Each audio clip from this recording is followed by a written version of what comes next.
అందరికీ నమస్కారం. ప్రత్యేక కార్యక్రమానికి స్వాగతం. నేను మీ సింగర్ సమీర భరద్వాజ్. ముందుగా వనితా టీవీ ప్రేక్షకులందరికీ 13వ వార్షికోత్సవ శుభాకాంక్షలు.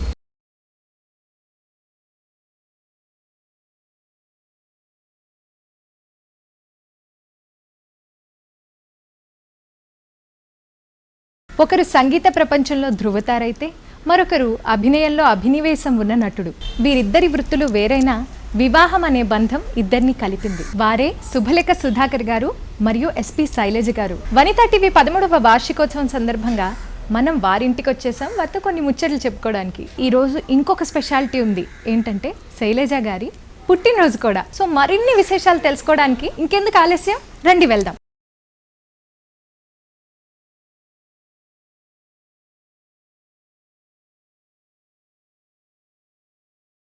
నమస్తే మేడం. వనితా టీవీ ప్రేక్షకుల తరఫు నుంచి, మా అందరి తరఫు నుంచి ముందుగా మీకు I wish you very very very happy birthday madam. Thank you so much. నా శ్రేయోభిలాషులందరికీ, ప్రేక్షకులందరికీ, వనితా టీవీ వారికి నా నమస్కారం. Thank you ma'am. ఈ బర్త్డేకి ఒక స్పెషాలిటీ ఉంది మేడం. మీ బర్త్డేతో పాటే వనితా టీవీ కూడా 13 సంవత్సరాలు ఫినిష్ చేసుకుని 14వ ఏట అడుగు పెడుతోంది. నాకు ఎప్పుడు గుర్తుంటుందమ్మా ఇది, ఎందుకంటే నా బర్త్డే వచ్చినప్పుడల్లా వనితా టీవీ కూడా యానివర్సరీ కదా ఇది అనిపిస్తుంది. వనితా టీవీ ఇన్నేళ్ళు సక్సెస్ఫుల్గా రన్ అయిన సందర్భంగా మీరు వనితా టీవీ కోసం మీ గొంతులో ఒక చిన్న సాంగ్ డెడికేట్ చేయగలరా మేడం? వనితా టీవీ యాక్చువల్గా ఇలా పెక్యూలియర్గా కేవలం స్త్రీల కోసం అంటూ వాళ్ళ బాగోగులు ఆలోచిస్తూ ఇంతవరకు సస్టైన్ అయ్యి ఇంత బాగా నిలబడడానికి కారణం ఏంటంటే వాళ్ళు ఎంచుకునే కార్యక్రమాలు అలాంటివి అన్నమాట. ఎక్కడ కాంప్రమైజ్ అవ్వకుండా ఫస్ట్ మేము ఇది చెప్పదలుచుకున్నాం, దీన్ని ఇలాగే చెప్తాం అని వాళ్ళు ఒక కట్టుబాటుగా ధీటుగా నిలబడి సాగించడం వల్ల ఇంతకాలం వనితా టీవీ ఎంతో పోటీని తట్టుకొని నిలబడగలిగిందమ్మా. డెఫినెట్గా నిలబడగలిగింది. పాట అంటే మానవ జాతి మనుగడకే ప్రాణం పోసింది మగువా, త్యాగంలో అనురాగంలో తరగని పెన్నిది మగువా, మానవ జాతి మనుగడకే ప్రాణం పోసింది మగువా, త్యాగంలో అనురాగంలో తరగని పెన్నిది మగువా. Thank you so much madam, స్త్రీల గురించి ఇంత మంచి పాట పాడారు. And sir, welcome to Vanitha channel. నమస్కారం సార్. మీరు మేడం బర్త్డే సందర్భంగా మిమ్మల్ని కొన్ని క్వశ్చన్స్ అడుగుదాం అనుకుంటున్నాము. అంటే ఆవిడ బర్త్డే సందర్భంగానే అడుగుతారా? దానికి సంబంధించిన క్వశ్చన్స్ తో బిగిన్ చేద్దాం అనుకుంటున్నాం. సో మేడం బర్త్డేస్కి ఇప్పుడు దాకా జరిగిన ప్రతి పుట్టినరోజుల్లో మీరు మర్చిపోలేని గిఫ్ట్ ఏదైనా ఒక పుట్టినరోజుకి మీరు ఇవ్వడం జరిగిందా? అంటే నాకు ప్రతి పుట్టినరోజు మరవలేని పుట్టినరోజే. ఎందుకంటే మా ఇద్దరి అండర్స్టాండింగ్ ఏంటంటే తన పుట్టినరోజు నాడు కానీ, నా పుట్టినరోజు నాడు కానీ, లేకపోతే మా వెడ్డింగ్ యానివర్సరీకి కానీ ఏది చేసినా ఇంటికి సంబంధించి ఒక వస్తువు కొనుక్కుంటూ ఉంటాం అనమాట. ఇట్ హ్యాపెన్స్ ఒకసారి ఒక సోఫా సెట్ అనో, ఒక టెలివిజన్ అనో. So that is how we go down. అందుకనే ప్రతి సంవత్సరం అన్నీ గుర్తుండిపోయే పుట్టినరోజులే. మేడం, మీరు సార్ పుట్టినరోజుకి ఎప్పుడైనా సర్ప్రైజ్ ఇవ్వడం కానీ మర్చిపోలేని? సామాన్యంగా చూస్తే మీకు కలిసి ఉండటమే చాలా రేర్ ఆ టైమ్స్లో. ముఖ్యంగా ఎందుకో తెలియదు, మిగతా అప్పుడు ఖాళీగా ఉన్నా కూడా వెడ్డింగ్ యానివర్సరీ అన్నా, బర్త్డేస్ అన్నా అప్పుడే వర్క్ పడుతుంది. సో మా ఫస్ట్ వెడ్డింగ్ యానివర్సరీకి కూడా మేము కలిసి లేమన్నమాట. ఫోన్లలో మాట్లాడుకోవడం, విష్ చేయడం, లేకపోతే నేను ఇక్కడి నుంచి ఫ్లవర్స్ పంపించడం, ఆయన అక్కడి నుంచి ఫ్లవర్స్ పంపించడం. మీరు ఎప్పుడు కలిసి ఉంటే అప్పుడే స్పెషల్ అనమాట.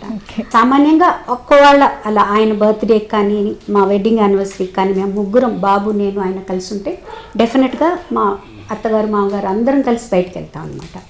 బయటకు వెళ్ళి సెలబ్రేట్ చేసుకుంటాం. ఒక్కోసారి మా అబ్బాయి మాకు తెలియకుండా అరేంజ్ చేస్తాడు. నేను ఇదే అడుగుదాం అనుకున్నా. వెళ్ళి అక్కడ కేక్ అన్నీ అరేంజ్ చేసి, అంటే ఎక్కువ గ్యాదరింగ్ అంటూ ఏముండదు, ఓన్లీ మా ఫ్యామిలీ మటుకు అలా సెలబ్రేట్ చేసుకుంటాం. చాలా కామ్గా సెలబ్రేట్ చేసుకుంటాం. లేదంటే ఆయన చెప్పినట్టు ముగ్గురం వెళ్ళి మాకు నచ్చిన వస్తువు, ఈ వస్తువు కొనుక్కోవాలి అని చెప్పి కొనుక్కుంటాం అనమాట. మా wedding anniversary 25th wedding anniversary మా బాబు మటుకు చాలా సర్ప్రైజింగ్గా మాకు సెలబ్రేట్ చేశాడు. అంటే వాడు అప్పుడు ఢిల్లీలో చదువుకుంటూ ఉండేవాడు. సో ముందు రోజు ఫోన్ చేసి నేను రాలేను, నాకు తెలుసు, బట్ రేపు ఫుల్ వర్క్ ఉంది నాకు, నేను ఫోన్ చేయకపోయినా మీరేమందు, నైట్ పెట్టేస్తాను మెసేజ్ అనుకున్నాం. వీసెడ్ ఓకే, మేము అదే అనుకున్నాం అనమాట. సో వాడు లేడు కదా, మేము కూడా ఎక్కడికి వెళ్ళకుండా ఇంట్లోనే ఉందాం 25th వెడ్డింగ్ యానివర్సరీకి. కరెక్ట్గా నైట్ 12 o'clockకి వాడు ఈవినింగే 6 o'clockకి ల్యాండ్ అయిపోయి రెస్టారెంట్లో కూర్చుని 12 o'clock వచ్చాడు కేక్ తీసుకొని ఇంటికి. ఈ టైంలో ఎవరు వచ్చారు అని మేము మేల్కొన్నాం, సినిమా ఏదో చూస్తున్నాం కింద. ఈ టైంలో ఎవరు వచ్చారని చూస్తే వాడనమాట. సో వాడు అప్పుడు వచ్చి మొత్తం అందరి బైట్స్ తీసుకున్నాడు అనమాట, అన్నయ్యవి అందరివి. వాళ్ళు కూడా ఎవ్వరు మాకు చెప్పలేదు అనమాట. వాళ్ళు కూడా ఎవరు విష్ చేయకుండా ఊరికే ఓన్లీ మెసేజెస్ పెట్టి దీంట్లో పెట్టేశారు మొబైల్లో. అప్పుడు వాడు వచ్చి అదన్నీ వేసి మాకు చూపించి అండ్ మాకు ఒక కొలాజ్ ప్రజెంట్ చేశారన్నమాట, మా ఫొటోస్తో అన్నీ కలిపి అనమాట. So it was a lovely experience. అవేళ యాక్చువల్లీ వాడు రావట్లేదు అని చెప్పేసి నేను కూడా అవేళ షూటింగ్ నుంచి చాలా లేట్గా వచ్చాను. కూర్చుని మాట్లాడుకున్నప్పుడు తలుపు తడుతుంటే ఈ టైంలో ఎవరా అనుకుని it was a really big surprise for us. But మీరిద్దరూ ఇంట్లో ఉండడం, అన్ని షూటింగ్లు అన్నీ ఫినిష్ చేసుకుని ఆ టైంకి ఇంట్లో ఉండడం, అది లక్కీగా మీరిద్దరూ ఆ టైంకి అవైలబుల్. నేను అప్పుడు షూటింగ్ అంటే నాకు టెలివిజన్ షూటింగ్ చెన్నైలోనే జరుగుతుంది. సో నేను యాక్చువల్గా ఈవినింగ్ 6కే వదిలేయమన్నాను. వి థాట్ సరే వాడు రాకపోయినా మన ఇద్దరం బయటకు వెళ్దామని. బట్ అమ్మ కదా వద్దండి అని చెప్పేసి కొంచెం I said okay fine. And మళ్ళీ నేను ఇంటికి వెళ్ళిన తర్వాత మళ్ళీ అగైన్ ఎక్కడైనా చిన్న పెస్టర్ చేస్తానన్న ఫీలింగ్తోనే నేను కూడా కొంచెం లేట్గా షూటింగ్ ఫినిష్ చేసుకుని వచ్చాను. సో దట్ ఆఫ్టర్ 11:30 ఇంకా ఏ రెస్టారెంట్ ఉండదు కదా అని I came down. And but that was a big surprise for us. Dasara సమయంలో మీరు ఇంట్లో టైం స్పెండ్ చేసుకునేటప్పుడు ఒక్కొక్కసారి ఒక్కొక్కళ్ళు అవైలబుల్ ఉంటారు, ఒక్కొక్కసారి ఒక్కొక్కళ్ళు ఉండరు, మీ బిజీ షెడ్యూల్స్ అలాంటివి. సో పండగల సమయంలో ఇన్ జనరల్ కూడా మీరు ఎలా దాన్ని మేనేజ్ చేసుకుంటారు? ఫెస్టివల్కి మీరు ఇంట్లోనే ఇద్దరం ఉండాలి అని డిసైడ్ అవుతారా, లేకపోతే దానికి తగ్గట్లుగా? అంటే మామూలుగా దసరా అంటే నేను ఎక్కడికి వెళ్ళనమ్మా, నేను ఇంట్లోనే ఉంటాను. ఎందుకంటే నాకు పూజ ఉంటుంది అనమాట. 10 రోజులు నేను పూజ చేసుకుంటాను. దసరా అప్పుడు మటుకు నాకు చాలా ప్రాముఖ్యత. నేను ఇంట్లోనే ఉండి అమ్మవారికి పూజ చేసుకుంటాను. ఆయన వర్క్కి వెళ్ళిపోతారు, అదేం ప్రాబ్లం లేదనమాట. ఇంకొక రకంగా చెప్పాలంటే ఏంటంటే మామూలుగా 9th October నా బర్త్డే అయినా కూడా విజయదశమి తిథి ప్రకారం విజయదశమి నా బర్త్డే. ఓకే. సో ఆ రోజు కూడా ఆయన సామాన్యంగా ఎక్కడికి వెళ్లకుండా ఇంట్లో ఉండడానికి ట్రై చేస్తారు. ఓకే. దసరా ఈ విజయదశమి ఒకటి, తర్వాత దీపావళి ఆ టైంలో మటుకు ఉంటాం ఇంట్లో సెలబ్రేట్ చేసుకోవడానికి. అంటే తప్పించి మిగతా పండగలకి అన్లెస్ వర్క్ ఏమీ లేకపోతే ఇంట్లో ఉంటే తప్పించి మామూలుగానే సెలబ్రేట్ చేసుకుంటాం. బేసిక్గా సింగర్స్కి ఉన్న అడ్వాంటేజ్ ఏంటంటే ఇదివరకు అన్ని లాంగ్వేజెస్ టోటల్ రికార్డింగ్స్ అన్ని చెన్నైలోనే ఉండే. So mostly she's here. So షూట్స్కి మాత్రం నేను బయటికి వెళ్ళేవాడిని. సో బయటికి వెళ్ళినా కూడా ఎట్టి పరిస్థితుల్లో మన దసరాకి 3 రోజులు సెలవు ఇస్తారు, ఇంక్లూడింగ్ ది ఫిల్మ్ ఇండస్ట్రీ. దీపావళికి సెలవు ఉంటుంది. So I plan up in such way that I come back. But తను చెప్పినట్టు ఆ దసరా ఆ నవరాత్రులు తను ఎక్కడికే వెళ్ళదు. ఇంకా నిజం చెప్పాలంటే 10 కోట్లు ఇస్తామన్నా నాకు అక్కర్లేదండి, నా అమ్మవారికి నేను పూజ చేసుకుంటే చాలంటుంది అన్నమాట. అదే 10 కోట్లు. సార్, మీరు ఫిల్మ్ బ్యాక్గ్రౌండ్ నుంచి, మీరు మ్యూజిక్ బ్యాక్గ్రౌండ్ నుంచి ఇద్దరు ఎలా కలవడం జరిగింది? ఎలా మీ ఇద్దరు మైండ్ సెట్ కానీ మెంటాలిటీస్ కానీ సింక్ అవ్వడం జరిగింది? మా నాన్నగారు ఒక క్లబ్కి సెక్రటరీగా ఉండేవారు. ఇది 1977. సో అప్పుడు సార్ వాళ్ళు ఒక మ్యూజికల్ కాన్సర్ట్ చేయడం జరిగిందన్నమాట. I think that was the beginning days of our career. So first time నేను అక్కడ చూశాను. బట్ మాట్లాడడం కానీ ఇంటరాక్ట్ అవ్వడం కానీ, నేను ఇంకా అప్పుడే స్కూలింగ్ అయ్యి I'm just getting in to the college అయిపోయింది. తర్వాత నా లైఫ్లో నేను క్రికెటర్ అవ్వాలనుకున్నా. స్కూల్స్ వరకు ఆడాను. But the next step was college. For some reason I was not selected. So దాంతో ఆ క్రికెట్ మీద మోజ్ తగ్గిపోయింది. And like any other youngster మామూలుగా స్కూల్స్లో కాలేజెస్లో ప్లేలెట్స్లో యాక్ట్ చేస్తున్నప్పుడు అక్కడ మెల్లిగా కొంచెం ఎడోరేషన్ స్టార్ట్ అయ్యేసరికి దాన్ని మెల్లిగా యాక్టింగ్ వైపు వచ్చిందన్నమాట. అయిపోయిన తర్వాత ఫిల్మ్స్లోకి వచ్చాను. వారు పరిచయం అయ్యారు. మేము యాక్చువల్గా మా ఇద్దరు పరిచయం స్టార్టెడ్ విత్ సితారా అనే సినిమా షూటింగ్.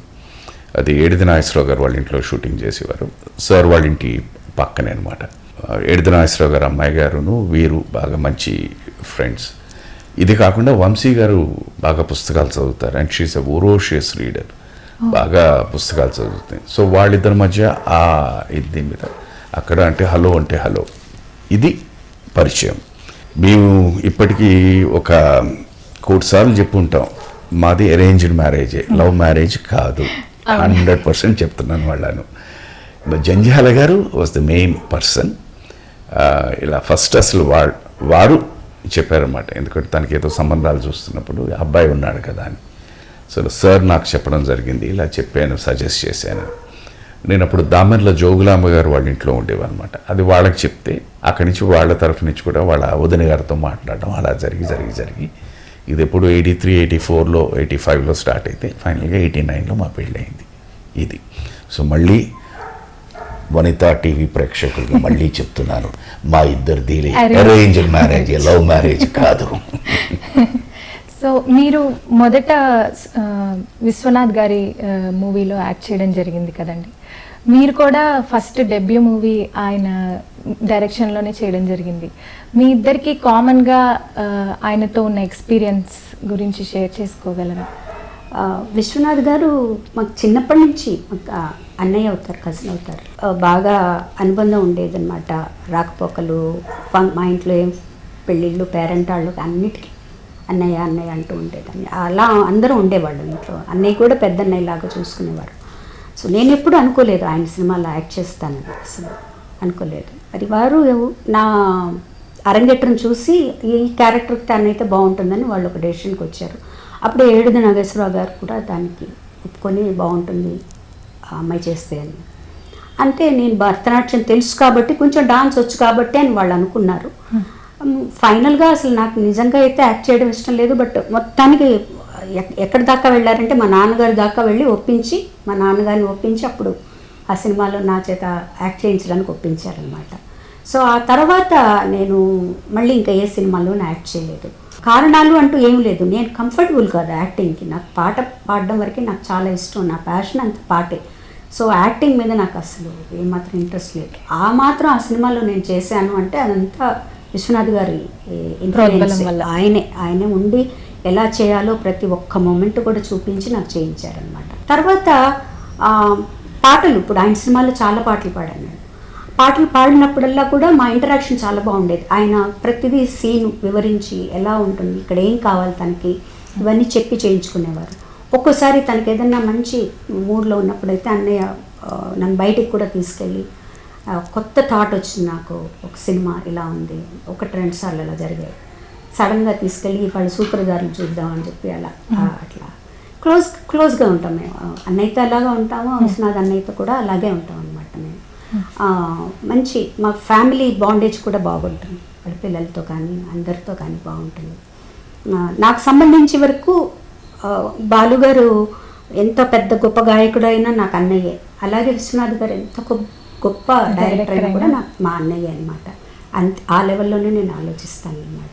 తప్పకుండా ఇద్దరు లెజెండ్సే. మళ్ళీ విడిగా వచ్చి చూసామంటే ఇద్దరికి వేరు పర్వతాలు వాళ్ళిద్దరు. ఒకసారి అనిపిస్తుంది ఎంత అదృష్టం చేసుకున్నాం కదా ఇలా, విశ్వనాథ్ గారు, అటు అన్నయ్య, అలాగే చంద్రమోహన్ గారు కూడా మాకు బంధువులు అవుతారనమాట. సో ఈ ముగ్గురు కూడా మాకు ఒక ఏమంటారంటే, విడిగా చూస్తే వాళ్ళని అరే వీళ్ళు ఎంత గొప్ప ఆర్టిస్టులు వీళ్ళు, కానీ ఇంటికి వస్తే మటుకు మామూలు మా చంద్రమోహన్ అంకుల్, మా విశ్వనాథ్ అన్నయ్య, మా అన్నయ్య అంతే అనమాట. వాళ్ళతో ఇంటరాక్షన్ అలాగే. మీరు ఎన్నెన్నో సినిమాలు, గొప్ప సినిమాలు నటించారు కదండి. మీరు శైలజ గారిని మీతో కలిసి నటించాలి అని ఆవిడని ఎప్పుడైనా అడగడం జరిగిందా? మన ఇద్దరం నటిస్తే బాగుంటుంది అని మీకు ఎప్పుడైనా? చాలా ఆఫర్స్ వచ్చాయమ్మా, ఎస్పెషల్లీ టెలివిజన్ సీరియల్స్లో వచ్చాయి. బట్ తను చెప్పినట్టు షీఈస్ నాట్ కంఫర్టబుల్. ఎన్నో సందర్భాలు నేనే చెప్పాను, నేనే కదా పక్కన ఉంటాను అని, ఉన్నా కూడా ఐఎమ్ నాట్ కంఫర్టబుల్ అని. అంటే నాతో అని కాదు, యాక్టింగ్ అని. So that's why she is not. ఇప్పుడు మనం ఎవరినైనా ఒక మాట చెప్పి మనం ప్రోత్సహించగలం, బట్ ఆ ఇంట్రెస్ట్ వాళ్ళకి లేనప్పుడు మనం ఎంత ప్రోత్సహించినా it doesn't work out. It will not. ఏదో ఇప్పుడు మామూలుగా ఇప్పుడు మనం దీని గురించి పక్కన పెట్టేద్దాం, ఈవెన్ మన ఇంట్లోనే ఏదైనా ఒక వస్తువు చేసుకుందాం, తిందామని, అది మీకు ఆ వస్తువు పట్ల మీకు ఇంట్రెస్ట్ లేదనుకోండి, యూ కెనాట్. సో అందుకనే నేను కూడా పెద్దగా ఐ డెంట్ ఫోర్స్. 2-3 సార్లు అడిగాను. She said she is uncomfortable, that's it. అంటే that is the respect that I give. We cannot force anything. ఇప్పుడు నన్ను పాడమన్నారనుకోండి, నేను పాడతాను ఇంట్లోని, వెంటనే తను వస్తుంది, అవసరమా అంటుంది అలాగా. నేను ఇదే క్వశ్చన్ మిమ్మల్ని అడుగుదాం అనుకున్నాను. మీకు మ్యూజిక్లో అవగాహన? నాకు ఐ లవ్ మ్యూజిక్ అమ్మా, ఐ లవ్ మ్యూజిక్. నేను మ్యూజిక్ అంటూ వింటూ పెరిగింది కిషోర్ కుమార్ గారి పాటలు, అలాగే అమితాబ్ బచ్చన్ గారు. అలా అని చెప్పేసి బికాస్ అంటే నేను చదువుకున్న school was Kendriya Vidyalaya. That is a Hindi, mostly Hindi వాళ్ళు ఉండేవారు. సో వాళ్ళు నా ఫ్రెండ్స్ అవ్వడం వల్ల, ఆ పాటలు విని ఆ సినిమాలు చూడడం వల్ల నేను పెరిగాను. దాని తర్వాత సినిమా అంటూ నేను ఇది కెరియర్ చేసుకుంటాను అనుకున్న తర్వాత మన హీరోల సినిమాలన్నీ చూశాను, మన పాటలన్నీ వింటూ ఉన్నాను. బట్ ఓపెన్గా నన్ను అడిగారంటే నా first love is Amitabh Bachchan and my first love is Kishore Kumar. మీరు సాంగ్స్ వినేటప్పుడు ఇక్కడ ఇంకా బాగా పాడుండొచ్చు, ఇక్కడ ఇలా ఇంకోలాగా పాడుండొచ్చు అని ఎప్పుడైనా ఆవిడకి చాలాసార్లు ఎందుకు ఇలా పాడి, నాకెప్పుడు తను వారి అన్నయ్య గారు కాంబినేషన్లో పాడేవారు అనమాట. ఆ పాట వచ్చేటప్పుడు వారి అన్నయ్య గారు ఇంప్రొవైజ్ చేసి పాడేవారు. నేను అడిగేవాడిని అనమాట, ఆయన చేశారు కదా, నువ్వు కూడా ఎందుకు అది ఇంప్రొవైజ్ చేయలేకపోయావు అని. తను ఏదో చెప్పేది, రీజన్స్ ఫర్ డిఫరెంట్ రీజన్స్ అని అడిగే. అదే విధంగా మీరు ఆయనకి ఎప్పుడైనా ఇలాంటి యాక్టింగ్ ఈ ప్లేస్లో నాకు నచ్చింది, లేదా ఈ ప్లేస్లో మీరు ఇంకా బాగా చేసి ఉండొచ్చు? డెఫినెట్గా తను సపోజ్ యాక్టింగ్, డబ్బింగ్ ఏం చేసినా కూడా ఒక్కోసారి థియేటర్ నుంచి ఫోన్ చేస్తారనమాట. ఇక్కడ ఇలా పలకాలి, తెలుగు ఏదైనా డౌట్ వచ్చినా చెప్తారు. అలాగే నేను తను చూసి, నేను సామాన్యంగా తనకి వంకలు ఏమి ఉండవు, ఎందుకంటే ఆయన చాలా బాగా యాక్ట్ చేస్తారు, చెప్పక్కర్లేదు. ఏం అక్కర్లేదంటే లేదు ఇంకో బాగా ఇంకోసారి చెప్పు, ఇక్కడ ఎలా ఉంది అక్కడ ఎలా ఉంది అంటే ఇంకా నేను వెతకాల్సి వస్తుంది అనమాట. అలాగే ఉచ్చారణలో ఏదన్నా చిన్న తప్పులు దొరికినప్పుడు నేను తనకు చెప్తాను, అక్కడ ఇది కాదు ఇలా పలుకుండాల్సింది అని. అలాగే తనకు డౌట్ వచ్చినా నాకు ఫోన్ చేసి ఇది ఎలా పలకాలి అని అడుగుతారనమాట. యాక్టింగ్ వరకు అయితే నేను ఒక ద్రోహి సినిమా మటుకు అది చూసి మటుకు ఇంకా అలాంటి క్యారెక్టర్లు చేయొచ్చు చెప్పాను. ఐ వాజ్ సో దాంట్లో ఇన్వాల్వ్ అయిపోయి ఆ క్యారెక్టర్ని తిట్టడం మొదలుపెట్టాను నేను. సో అంటే డెఫినెట్గా అచీవ్మెంట్. ఎందుకంటే అలాంటి క్యారెక్టర్ అంతవరకు తను ఎప్పుడు చేయలేదు. సో ఇంకొక పంధాలో సుధాకర్ గారిని చూసేటప్పటికి ముఖ్యంగా ఒక హస్బెండ్గా, నాకు హస్బెండ్గా ఆ క్యారెక్టర్ చూసేటప్పటిగా మీరు ఇలాంటి క్యారెక్టర్లు చేయకండి బాబు అనిపించి. తను చెప్పినట్టు నాకు ఇక్కడంటే తనకి భాష మీద ఉన్నంత పట్టు నాకు లేదు, ఇది నిజం. ఎందుకంటే నేను చెప్పినట్టు పెరిగిందంత కాన్వెంట్ స్కూల్స్, కేంద్రీయ విద్యాలయ, దీని మీద. అందుకనే తెలుగు భాష మీద నేను ఎక్కడైనా నాకు చిన్న డౌట్ ఉంది అని అంటే ఇమ్మీడియట్గా నేను ఫోన్ చేసి మాట్లాడుతుంటాను. అదేంటంటే because that is going to be a recorded thing once for a life time. అది it is going to be life time ఇది. సో అందుకనే రేపు భావితరాల్లో ఎవరైనా అది చూసినా కూడా వాళ్ళందరూ భాష మీద మంచి పట్టున్నప్పుడు ఏంటి ఇలా పలికారు అనకూడదు అన్న ఒక తాపత్రయం అంతే. అందుకనే తను అడుగుతూ ఉంటాను అన్నమాట. ఇంకా యాక్టింగ్ అంటారా అండి, ఇప్పుడు ప్రతిదీ ఏంటంటేను ఒక్కొక్క పుట్టుకలో భగవంతుడిచ్చిందే నవరసాలు. ప్రతి ఒక్క వ్యక్తి ఒక్కొక్క ఇన్సిడెంట్కి ఒక్కొక్క విధంగా స్పందిస్తుంటారు. సో ఇది కరెక్టా, అది కరెక్టా, ఇది కరెక్టా అని మనం చెప్పలేం. ఆ సందర్భానికి, ఆ సన్నివేశానికి నువ్వు ఎలా స్పందిస్తావు అన్నది మనసులో పెట్టుకుని దట్స్ వాట్ వీ డూ అన్నమాట. సో అది దాంట్లో వైవిధ్యంగా ఉంటుంది. ఒక్కొక్కసారి ఇది కొత్తతనంగా ఉంది అని చెప్తూ ఉంటుంది. మెయిన్ నేను తన్ని ఎప్పుడు నేను ఇబ్బంది పెట్టే విషయం ఏంటి అంటే భాష గురించి. ఇది ఉంది, ఇదిగో నేను ఇలా పలికాని, ఇది కరెక్టా కాదా ఒక్కసారి. పాపం మంచి ఇది అమ్మవారి పూజలో ఉంటుందన్నమాట. అప్పుడు నేను ఫోన్ చేస్తూ ఉంటాను, సరే అమ్మవారిని తిట్టలేక నన్ను తిడుతూ ఉంటుంది. సార్ మీకు బాలీవుడ్ సాంగ్స్ అండ్ కిషోర్ కుమార్ గారి సాంగ్స్ బాగా ఇష్టం అన్నారు కదండి. సో మీరు కనుక ఒకవేళ సార్కి ఒక హిందీ సాంగ్ డెడికేట్ చేయాలనుకుంటే కనుక ఎలాంటి పాట డెడికేట్ చేయగలుగుతారు? కిషోర్ కుమార్ గారి పాటలు అని కాదు, ఆయనకి ఏదైనా హిందీ? అమితాబ్ బచ్చన్ గారి పాటలు అంటే చాలా ఇష్టం. అంటే ఇప్పుడు నేను పాడాలా? అంతే కదా, ఇండైరెక్ట్ గా అడిగింది అది. तेरे नैना सावन भादो फिर भी मेरा मन प्यासा, फिर भी मेरा मन प्यासा. तेरे नैना सावन भादो फिर भी मेरा मन प्यासा, फिर भी मेरा मन प्यासा. ఎక్స్ట్రాడినరీ. నాకు ఎందుకో ఆయన కిషోర్ గారు ఎస్పెషలీ ఈ సాడ్ సాంగ్స్ అనేసరికి ఎందుకో అది ఒక తెలియని ఒక వైబ్రేషన్, ఒక డెప్త్ ఉంటుంది ఆయన వాయిస్. దీంట్లోనే కిందకి వెళ్తుంది, బేస్ వస్తుంది వాయిస్ అయింది దీంట్లో, భలే ఉంటుంది అది. మీరు మూవీ సాంగ్స్ పాడుతూ డబ్బింగ్లో కూడా ఎంటర్ అవ్వడము అది యాదృచ్ఛికంగా జరిగిందా, లేకపోతే మీకు ఇష్టమయ్యి ఫస్ట్ నుంచే మీరు? అది యాదృచ్ఛికంగానే జరిగిందమ్మా. విజయబాబునేని గారు పట్నం వచ్చిన పతివ్రతలు ఆ సినిమా తీస్తున్నప్పుడు రాధిక గారికి ఏదైనా కొత్త వాయిస్ ట్రై చేస్తున్నారు అప్పుడు. సో అప్పుడు నా వాయిస్ కూడా ట్రై చేశారు వాళ్ళు. ట్రై చేసి లేదు మరీ చిన్నపిల్ల గొంతులా ఉంది, ముందు వద్దనుకున్నారు అనమాట. మళ్ళీ తర్వాత ఏమైందో తెలీదు, అంటే ఒక 2 రీళ్ళు చెప్పాను నేను. మళ్ళీ ఫోన్ చేసి లేదు ఆ వాయిసే కావాలి, ఆ అమ్మాయి అల్లరి పిల్లలాగా ఉంటుంది, ఆ వాయిసే కావాలి అన్నారు. అలా నేను మొట్టమొదటిసారిగా పట్నం వచ్చిన పతివ్రతల్లో రాధిక గారికి డబ్బింగ్ చెప్పాను. అదే తర్వాత ఒకళ్ళకి తెలిసి తర్వాత కొన్ని సినిమాల్లో చెప్పించడం అలా జరిగింది. బట్ నేను చూసిగా చాలా నాకు నచ్చి బాగుంది అంటే కొన్ని సినిమాలకు మట్టుకే చెప్పాను. ఎక్కువగా నా వాయిస్ని ఉపయోగించుకోలేదు, ఎందుకంటే నాకు తెలుసు చాలా స్ట్రెయిన్ అవుతుంది డబ్బింగ్ చెప్తే, వాయిస్ చాలా స్ట్రెయిన్ అవుతుంది అనమాట. మంచి సినిమాలు ఈ సినిమాకి చెప్తే బాగుంటుంది అని వాళ్ళు కూడా అలాగే నాకు మంచి సినిమాలు ఏమన్నా ఉంటే అలా చెప్పించారనమాట. అలా పట్నం వచ్చిన పతివ్రతలతో స్టార్ట్ అయింది. దాదాపు ఒక 60 సినిమాలకి చెప్పుంటాను అనమాట డబ్బింగ్. మీరు డబ్బింగ్ చెప్పిన మూవీస్లో ఏ క్యారెక్టర్కి మీరు బాగా క్లోజ్గా రిలేట్ అయ్యారు? లేకపోతే నేను బాగా క్లోజ్గా రిలేట్ అయింది వసంత కోకిల్లో శ్రీదేవి గారికి చెప్పిందండి. అది చాలామందికి తెలియదు, నేను వసంత కోకిల్లో శ్రీదేవి గారికి చెప్పానని. అది డబ్బింగ్ ఇన్ఛార్జ్ గోపి గారు, రచయిత గోపి గారు ఆయన పట్టుపట్టి ఆ వాయిస్ని చాలా ట్రై చేశారు. వాళ్ళు చాలా వాయిస్ని ట్రై చేశారు.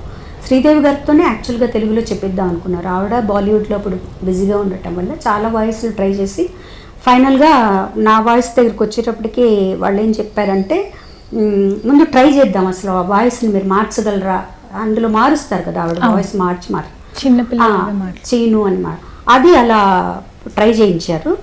అది బాగా నచ్చింది వాళ్ళకి. అక్కడి నుంచి తర్వాత 2 రోజులు చెప్పాను దానికి. ఇంకా మిగతా వర్క్ అంతా పూర్తి చేసేసి నా వాయిస్ మటుకు ఉంచి నాదొక్కటే అలా తీశారనమాట. ఎందుకంటే నేను నెక్స్ట్ డే ఇవాళ చెప్పింది ఇంకొక అరగంట అయ్యాక నాకు ఆ వాయిస్ తిరిగి రావాలి అంటే గుర్తుండేది కాదు. ఎలా చెప్తాను, విని విని విని కంటిన్యూషన్ అనమాట. అది నాకు చాలా తృప్తినిచ్చింది. నేను బాగా చెప్పాను, ఆవిడకి బాగా చెప్పగలిగాను, తృప్తినిచ్చింది. అలాగే నిన్నే పెళ్ళాడతాలో టబు గారికి చెప్పింది కూడా నాకు చాలా సాటిస్ఫాక్షన్ ఇచ్చింది. ఏ క్యారెక్టర్ డబ్బింగ్ చెప్పేటప్పుడు మీరు బాగా ఇబ్బంది పడ్డారు, లేకపోతే వాయిస్ బాగా స్ట్రెయిన్ అయిపోయింది అనిపించింది? ఒక స్ట్రెయిన్ అయింది అంటే వసంత కోకిల అని చెప్పచ్చు. నిన్నే పెళ్ళాడతాలో కొంచెం అరుపులు అవి ఎక్కువగా ఉంటాయి, సీను అని అరవటం. వసంత కోకిల అంటే కంప్లీట్ థ్రోట్ నా గొంతుక మాడ్యులేషన్ మార్చి చిన్నపిల్లలాగా మాట్లాడటం చేయాల్సి వచ్చేది అనమాట. ఛాలెంజింగ్ ఏదైనా సరే అండి, ఎందుకంటే డబ్బింగ్ అనేది చాలా అద్భుతమైన ఒక కళ. మనం యాక్చువల్గా ఒక హీరోయిన్ ఒక క్యారెక్టర్లోకి పరకాయ ప్రవేశం చేసి యాక్ట్ చేస్తున్నారు. మనం ఆవిడ క్యారెక్టర్లోకి మనం దూరి ఆవిడ ఏం చేశారో దానికి మనం చేయాలి. సో అది కంప్లీట్గా చోట కూర్చొని పైగా ఎమోషన్స్ అన్ని తీసుకొని మనం నటించకూడదు. నటించడం అంటూ ఏం లేదు, మనం నటిస్తూనే డబ్బింగ్ మటుకు చెప్పాలి, మన వాయిస్లో అన్నీ రావాలి అన్నమాట. సో అది కొంచెం క్లిష్టమైన ఒక కళ, చాలా అద్భుతమైన కళ. Singing at the same time dubbing రెండు చెప్పేటప్పుడు మీరు చెప్పినట్లే వాయిస్ బాగా స్ట్రెయిన్ అవుతుంది అని అంటారు కదా, అవును. ఎలాంటి జాగ్రత్తలు తీసుకునేవారు మీరు వాయిస్ ని? రికార్డింగ్స్ అంటే అట్లా మనం ఉండేవి కాదు. ఒకసారి రికార్డింగ్ పాడి ఇమీడియట్గా కూడా వెళ్ళి డబ్బింగ్ చెప్పాల్సి వచ్చేది. నేను అందుకే చాలా తక్కువగానే చెప్పానమ్మా డబ్బింగ్. ఎందుకంటే నాకు తెలిసి స్ట్రెయిన్ అవ్వటం వాయిస్ పాడేటప్పుడు, వాయిస్ మాట్లాడేటప్పుడు ఎక్కువ పాడటం కన్నా కూడా ఎవరికైనా సరే ఒక గాయనికి ఎక్కువ మాట్లాడితేనే మామూలు మనుషులకు కూడా వాయిస్ ఎఫెక్ట్ వస్తుంది. సో పాడటం వల్ల ఎఫెక్ట్ అవ్వదు, ఎక్కువ మాట్లాడటం వల్ల ఎఫెక్ట్ అవుతుంది అనమాట. సో ఆ జాగ్రత్తలు అంటూ ఏం తీసుకునే దాన్ని కాను, కానీ ఎక్కువసేపు మాట్లాడకుండా ఉండటం కొంచెం అట్లా ఉండేదాన్ని. ఎందుకంటే నేను బాగా గమనించిందంటే అన్నయ్యకి ఒకసారి ఒక సినిమాకి డబ్బింగ్ చెప్పి తన వాయిస్ దెబ్బతిని కమల్ హాసన్ గారు మార్చి, అప్పుడు నాడ్రిల్స్ కూడా ఉండేవి తనకి. సో ఆ వాయిస్ బాగా స్ట్రెయిన్ అయిపోయింది. సో అప్పటి నుంచి నాకు కొంచెం భయమే అనమాట. డెఫినెట్గా ఒక 2 రోజులు డబ్బింగ్ చెప్తే మటుకు వాయిస్ బాగా దెబ్బతింటుంది, పాడటానికి ఇబ్బంది అవుతుంది. సో ఆ జాగ్రత్తలు కొంచెం రెస్ట్ ఇవ్వటం, కొంచెం టాబ్లెట్స్ ఏమైనా వేసుకోవడం, థ్రోట్ లాసెంజెస్ వాడటం, అట్లా కొంచెం ఎక్కువ నిద్రపోతే వాయిస్ బాగుంటుంది. సో అలా ఆ జాగ్రత్త. సార్, మీరు ఎన్నో సినిమాలు చేశారు, ఎన్నో రకాల వైవిధ్యమైన పాత్రలు కూడా పోషించారు కదా సార్. సో హీరోగా చేశారు, ఒక కామెడీ రోల్ చేశారు, విలన్గా చేశారు, తండ్రి పాత్రలు కూడా కొన్ని పోషించారు. మీకు ఏ క్యారెక్టర్ బాగా మనసుకు దగ్గరైంది, ఏది బాగా కంఫర్టబుల్గా ఉంటారు ఎలాంటి క్యారెక్టర్ పోషించడానికి? యాజ్ అన్ ఆర్టిస్ట్ అన్ని రోల్స్ చేయాల్సినవేనమ్మా. So I was quite. అయితే ఇందాల మనం అగైన్ తనకి నచ్చని సినిమా ద్రోహి గురించి మాట్లాడాలి. ఆ సీన్ చేసేటప్పుడు మాత్రం అది వి షాట్ ఫర్ 2 days. చాలా భయం వేస్తూ చేసిన సన్నివేశం అనమాట అది. ఎందుకంటే it's literally man handling A women. So వ్యక్తిగా నాకు అలాంటివి ఇష్టం ఉండవు. బట్ అది చేయడం క్యారెక్టర్ కోసం మీరు ఆ సినిమాకి ఆ 2 రోజులు మాత్రం కాస్త ఇబ్బంది పడ్డాను. బట్ ఇప్పటికీ when people talk about it gives a happiness. But again at the same time ఎలాగుంటుందంటే అంత నెగిటివిటీ, అంత అట్రాసిటీస్ చేస్తేనే గుర్తింపు వస్తుందా అనిపిస్తుంటుంది.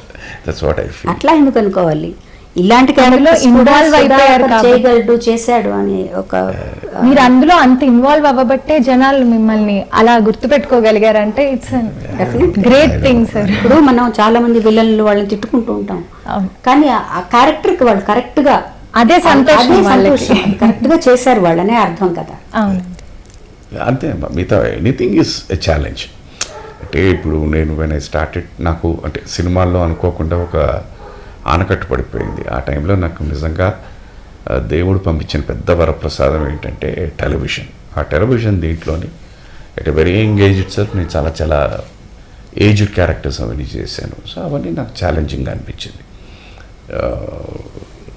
ఇట్స్ అగైన్ తను ఇందాక చెప్పినట్టమ్మా, యాక్టింగ్ అన్నది కూడా పరకాయ ప్రవేశమే. నువ్వు కావు, నీ వ్యక్తిత్వం కాదు, ఇవన్నీ పక్కన పెట్టి ఆ రచయిత రాసిన స్క్రిప్ట్ ప్రకారం నువ్వు దాంట్లోకి ఇన్వాల్వ్ అయ్యి చేయడం అన్నది. So it's a challenge. అది it is a physical challenge ఉంటుంది, మెంటల్ ఛాలెంజ్ కూడా ఉంటుంది.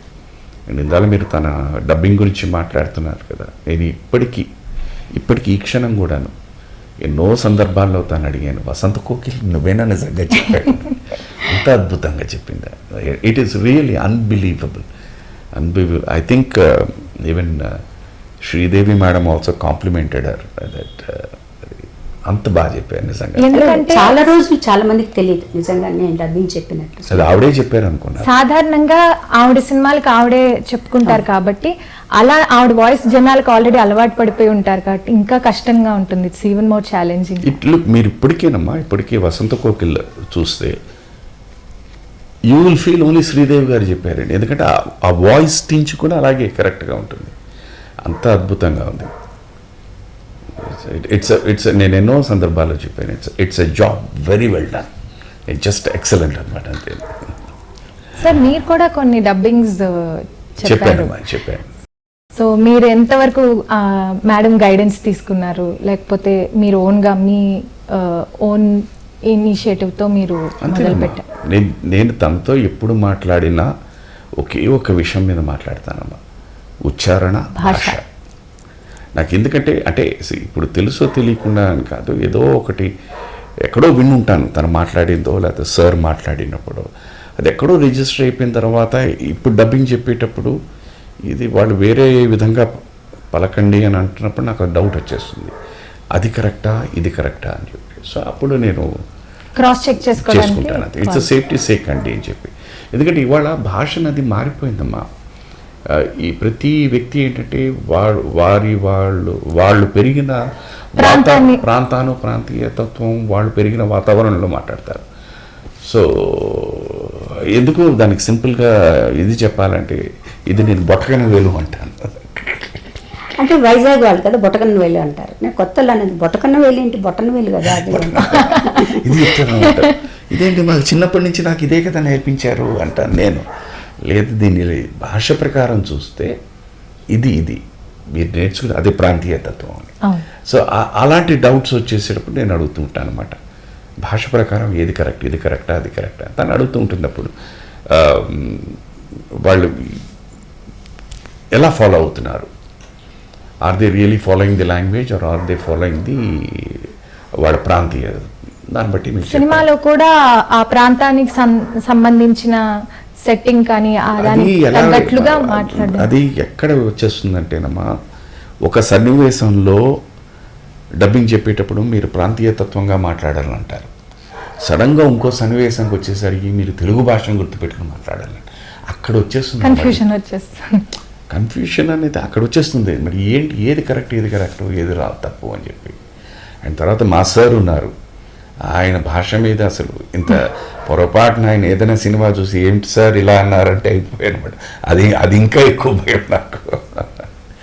సో అందుకనే ఎప్పుడైనా లేదని కరెక్ట్గా అమ్మా నువ్వు కాదు, నువ్వు నన్ను కరెక్ట్గా అంటావు, ఆయన దృష్టిలో పెట్టుకుని చెప్పు, లేదు కరెక్టేనండి అని చెప్పి. అది పరకాయ ప్రవేశం అగైన్ యాక్చువల్లీ. అండ్ తర్వాత నాకున్న పెద్ద ఇదైతే ఏమైపోతుందంటే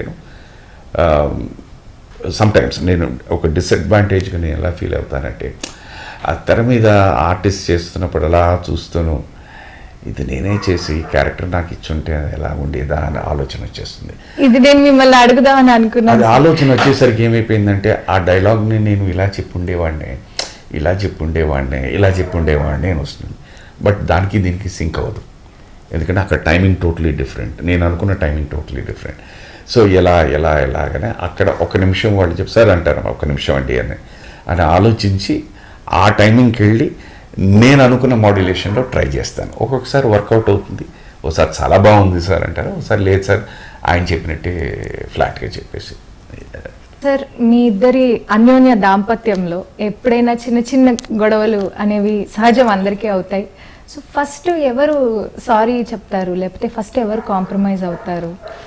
first to be very frank, దాంపత్యంలో మీరు అన్నట్టు చిన్న చిన్న గొడవలు అనేసి ఇది వాస్తవం. బట్ ఇది again not with modesty but with truthfulness. మా ఇద్దరి మధ్యలో ఇప్పటివరకు గొడవలు రాలేదు.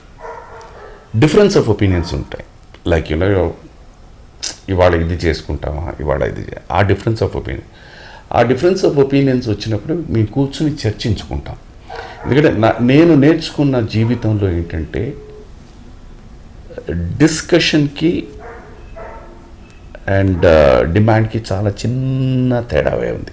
డిస్కషన్ ఈజ్ అన్ ఓపెన్ కలిసి చేసుకుంటాం అండ్ అది థాట్ ప్రాసెస్ అనమాట.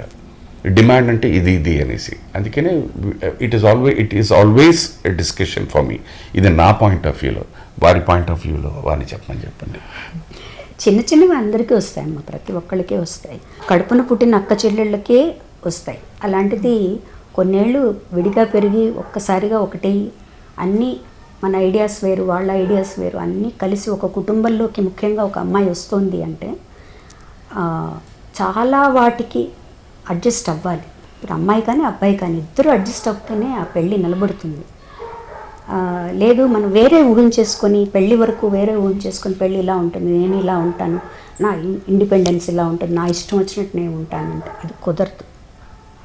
పెళ్ళిలో తప్పకుండా అబ్బాయి అమ్మాయి ఇద్దరు కాంప్రమైజ్ అవ్వాలి. రెండు ఫ్యామిలీస్ కలుస్తున్నాయి, వాళ్ళిద్దరే కాదు రెండు ఫ్యామిలీస్ కలుస్తున్నాయి.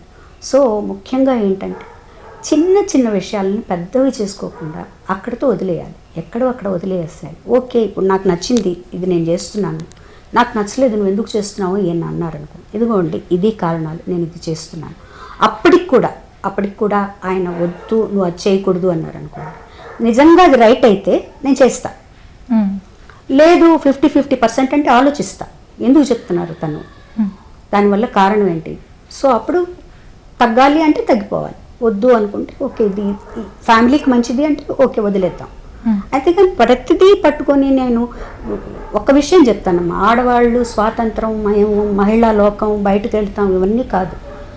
ఒక ఇల్లు నిలబడాలంటే ఆడదే, ఒక ఇల్లు చల్లగా ఉండాలంటే ఆడదాని చేతిలోనే ఉంటుంది. మీరు అనొచ్చు అదేంటి మగవాడి చేతిలో లేదా, మొండిగా మనం వాదించవచ్చు. కారణం ఏమైనా ఎందుకు చెప్తున్నానంటే, ఎక్కడికి ఎవరు తల్లి తండ్రి పిల్లలు అత్తగారు మామగారు ఎవ్వరు బయటికి వెళ్ళి ఎంత సాధించినా కూడా తిరిగి ఇంటికి రావాలి, ఆడదాని దగ్గరికి రావాలి. ఆ ఇల్లు గడిపే స్త్రీ చేతిలో ఉంది అంతా. సో ఆవిడకి నాకేం దక్కుతుంది, నాకేమీ లేదు కదా, నేను లైఫ్లో చాలా పోగొట్టుకున్నాను. పోగొట్టుకోకండి, మీరు పోగొట్టుకొని చేయాలని ఎవ్వరూ చెప్పరు. మీరు రెస్పాన్సిబిలిటీ ప్రేమను పంచండి, పంచితే ఆ ఇల్లు బాగుంటుంది. ఎప్పుడైనా ఒక తల్లి బాగుంటే పిల్లలందరూ బాగుంటారమ్మా, కుటుంబం బాగుంటుంది. ఇది కుటుంబం బాగుంటుంది. ఇది మీరు ఒప్పుకున్నా ఒప్పుకోకపోయినా సత్యం అది. అందరూ అలా ఉండాలి, నేను కంపల్సరీగా ఉండాలని చెప్పట్లేదు. నాకు బాగుంది, నేను అలా ఉన్నాను, నా కుటుంబం బాగుంది, నా అత్తగారు మామగారు బాగున్నారు, మా అమ్మ నాన్నలు బాగున్నారు, దానివల్ల మా అన్నయ్య బాగున్నారు, మా వారు బాగున్నారు. ఇంతకంటే ఏం కావాలి నాకు, ఇంకేం అక్కర్లేదు. I'm happy. At the same time నాకేం కావాలో కూడా నేను చూసుకున్నాను. నేనే పరిధిలో పాడాలి, నా పాటలు నాకు ఇష్టం, నాకు ప్యాషన్, దాన్ని నేను చూసుకున్నాను. నాకు అది ఆనందాన్ని ఇస్తుంది. పుస్తకాలు చదవడం నాకు ఇష్టం. నాకు ఆయన చెప్పలేదు నువ్వు చదవకూడదు అని చెప్పలేదు. ఒకవేళ ఆయన నువ్వు పుస్తకాలు చదవకూడదు అని చెప్పారనుకోండి, చదివి తీరుతా, నాకు ఇష్టం.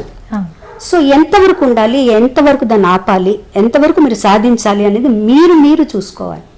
కుటుంబ వాతావరణం హాయిగా ఉండాలి అంటే ఏం కావాలి, ఫస్ట్ హస్బెండ్ అండ్ వైఫ్ ఆలోచించుకోవాలి. దాని ప్రకారంగా వెళ్తే లైఫ్ బాగుంటుంది. పట్టు విడుపు ఉండాలి దేంట్లో, ముఖ్యంగా సంసారంలో పట్టు విడుపు ఉండాలి. బయట ఎన్నిటికో కాంప్రమైజ్ అవుతామే మనం, చాలా వాటికి కాంప్రమైజ్ అవుతాం, ఇంట్లో ఎందుకు అవ్వవు. దీనికి ఒక ఎక్స్టెన్షన్ ఏంటంటేనమ్మా, అండర్స్టాండింగ్ అండ్ రెస్పెక్ట్. అర్థం చేసుకోవచ్చు, but at the same time ఆ మర్యాద ఇవ్వాలి. ఎందుకంటే ఒక్కొక్కరికి ఒక్కొక్క అభిరుచి ఉంటుంది. ఆ అభిరుచిని మనం ఆస్వాదిస్తూ మనం చేయకపోవచ్చు. ఇప్పుడు for example I'm not a very big reader. తను చదువుతున్నంత దీంట్లోనే నేను చెప్పాలంటే హార్డ్లీ 1%. బట్ ఒక్కొక్కసారి తను తీసుకొచ్చి చెప్తున్నప్పుడు ఈ పుస్తకం మీరు చదవండి మీకు నచ్చుతుందని.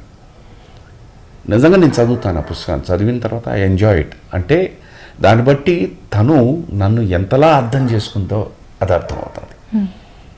తను చదవండి బాగుంటుంది అని జనరల్గా చెప్తుంది. చదవండి that is the best friend. అసలు నిజ జీవితంలో ద బెస్ట్ ఫ్రెండ్ ఎవరైనా ఉన్నారంటే పుస్తకమేనండి. బట్ అక్కడికి తను ఏంటంటే ఫోర్స్ చేయకుండా, నాకంత ఓపిక లేదమ్మా, నాకు ఒంటరిగా కూర్చొని ఆలోచించడం చాలా ఎక్కువ, లేదంటే చూసిన పాటనే తిరిగి చూడడం నాకు చాలా ఇష్టం. అది ఏమిటి అంటే అది అంతే, అది నా ఇంట్రెస్ట్. అది తర్వాత మా ఇద్దరికి ఉన్నది కామన్ ఇంట్రెస్ట్ ఏంటంటేనో క్రికెట్. మేము ఏ మ్యాచ్ అయినా అది వాళ్ళు ఎవరో కూడా తెలియదు, స్టిల్ వి డిస్కస్. సో ఇలా ఉంటుందన్నమాట. సో ఒకరిని అభినందించుకుంటూ, అర్థం చేసుకుంటూ, మర్యాదిస్తూ ఉండడం వల్ల it is there. And at the same time ఎవరి ప్రైవసీ పడుతుంది. నాకు అంటే ఇది అడిగాను, తను ఇందాక చెప్పినట్టు ఇది ఒక అభిప్రాయమే. ఇప్పుడు నేను చెప్తున్నది కూడా ఒక అభిప్రాయం. అది మీరు ఫాలో అయ్యి మీరు ట్రై చేయండి. ఇది మా నాన్నగారు మా ఇంటికి వచ్చిన కొత్త అయిన దీంట్లోని ఆయన ఒకరోజు ఒక ఉత్తరం రాశారు. అడ్రస్ ఏమో ఎస్పి శైలజ అని అడ్రస్ ఉంది. ఆ ప్రీవియస్ ఈవినింగే తనేమో సౌత్ ఆఫ్రికాకు వెళ్ళింది. మన్నాడు వచ్చింది. అది చూసేది సరే తన పేరు మీద ఉంది కదా అని, రావడానికి 15 రోజులు అవుతుంది. ఆ ఉత్తరం అక్కడే పెట్టాయి. 15 రోజుల తర్వాత తను వచ్చిన తర్వాత ఇదేంటండి ఉత్తరం మావయ్య గారు రాశారు, ఎందుకు ఓపెన్ చేయలేదు, అక్కడ ఎస్పీ శైలజ అని రాశారు. అంటే అలా ఉండిపోయింది. తను ఒక సెకండ్ ఉండిపోయింది. ఏంటండి నేను తప్పుగా నేను అనుకోవట్లేదు, నా ఆలోచన చెప్పాను. బహుశా మా నాన్నగారు నాతో ఏమైనా చెప్పలేనివి నీతో చెప్పుకోవడానికి అలా ఉత్తరం రాశారేమో, అది నేను చదివి అదే ఇదిగా అవుతుంది కదా, అయిపోయింది. దాంట్లో ఏమీ లేదు, కుశలమా, అందరూ బాగున్నారా, ఇంత తప్పించేయలేదు. వెంటనే ఇది నెక్స్ట్ మా నాన్నగారికి తన ఉత్తరం రాస్తూ ఇలా చెప్పింది, మీరే రా. అప్పటి నుంచి మా నాన్నగారు ఎస్పీ శైలజ బార్ సుధాకర్ అని రాస్తారు. See this is how you respect a person. ఇప్పుడు నా ఆలోచన ఇది తనతో చెప్పాను, ఈ ఆలోచన మా నాన్నగారితో చెప్పారు, మా నాన్నగారు కూడా అలా రాయడం మొదలుపెట్టారు. Then fine. ఇదేంటంటే ఇవన్నీ సెల్ఫ్ ఇన్కల్కేషన్. ఇది మనమంతటా మనం నేర్చుకోవాలి, మనమంతటా మన మర్యాద. వెంటనే నేను మా నాన్న ఏంటి నీ పేరు మీద ఉత్తరం రాశాడని అన్నా అనుకోండి, పోయింది. లేకపోతే మా నాన్న ఏనానా నేను కనిపించట్లేదా, అమ్మాయి కనిపించింది కొత్తగా వచ్చింది, పోయింది. యూ టేక్ లైఫ్ని ఎప్పుడు అమ్మా ప్రతి సంఘటనని పాజిటివ్గా మీరు ఆలోచిస్తే మీకు 1000 ఆన్సర్లు దొరుకుతాయి. నెగిటివ్గా ఆలోచించారనుకోండి 1,00,000 ఆన్సర్లు దొరుకుతాయి. ఏది బెటరు? 1000 బెటరు నా దృష్టిలో 1,00,000 కన్నా. So that is how we went. And అది మేము ఇప్పటికీ అదే ఫాలో అవుతాం. వి ఫాలో ఇది ఎగ్జాక్ట్లీ. ఇది కూడా మా అబ్బాయి కూడా అదే అలవాటు వచ్చింది. ఇది అగైన్ అదేంటే మనం పెరిగిన వాతావరణం, మనం పాటిస్తున్న వాతావరణం మన పిల్లలకి అలవాటు అవుతుంది. That's what we have done. ఇది గొప్పని కాదు, బట్ బేసిక్గా ఇది చేస్తే ఆ మర్యాద ఉంటుంది అంతే. సో అదర్వైజ్ ఏంటంటే ప్రతిదీ మీరు ప్రోబింగ్ చేశారంటే ఎవరు ఏమిటి ఎందుకు అన్నారనుకోండి, అది ఒకసారి చెప్తారు, 2 సార్లు చెప్తారు, 4 సార్లు చెప్తారు. అంటే నేను చూసిన వాతావరణం యంగ్స్టర్స్తో అబ్బా నసండి అంటారు. అంతదాకా తెచ్చుకోకూడదు మనం. నేను ధైర్యంగా నా షూట్ అయిపోయిన తర్వాత నేను చెప్తాను అనమాట, నేను బయటికి వెళ్తున్నాను, I'm just going for a drink and coming back అని. నా కలీగ్స్ అందరూ అంటారు, అదేంటంటే మేడం మీరు ఫోన్ చేసి డ్రింక్ తీసుకుంటున్నానని చెప్తాను. అదేం తప్పండి, తప్పేం లేదు. బికాస్ అదే ధైర్యం. మళ్ళీ అదే వాళ్ళ ఇంటి నుంచి ఫోన్ వచ్చిన తర్వాత షూటింగ్ లేట్ అవుతుంది, వాళ్ళ రాత్రి 2 అవుతుందని చెప్తూ ఉంటారు. నేను వాళ్ళది అంటే ఏమయ్యా ఇంటికి వెళ్ళిన తర్వాత తెలియదా, వాసన రాదా? This is where we are making a mistake. లేదు సార్ మీకున్న ఫ్రీడమ్ అన్నది మనం తెచ్చుకోగలగాలి. అది ఎక్కడ వస్తుంది? ఓపెన్గా మాట్లాడినప్పుడు, దాపరికం లేనప్పుడు. తప్పైతే తప్పే. నాకు lazy, I'm a very lazy person, ఓపెన్గా చెప్తున్నా. తను అంటూ ఉంటుంది అదొక్కటి కొంచెం ఎక్సర్సైజ్ వాకింగ్ అవసరమా అంటారు అంతే. But she also never forces, once in away చెప్తూ ఉంటుంది. కరెక్టే అది.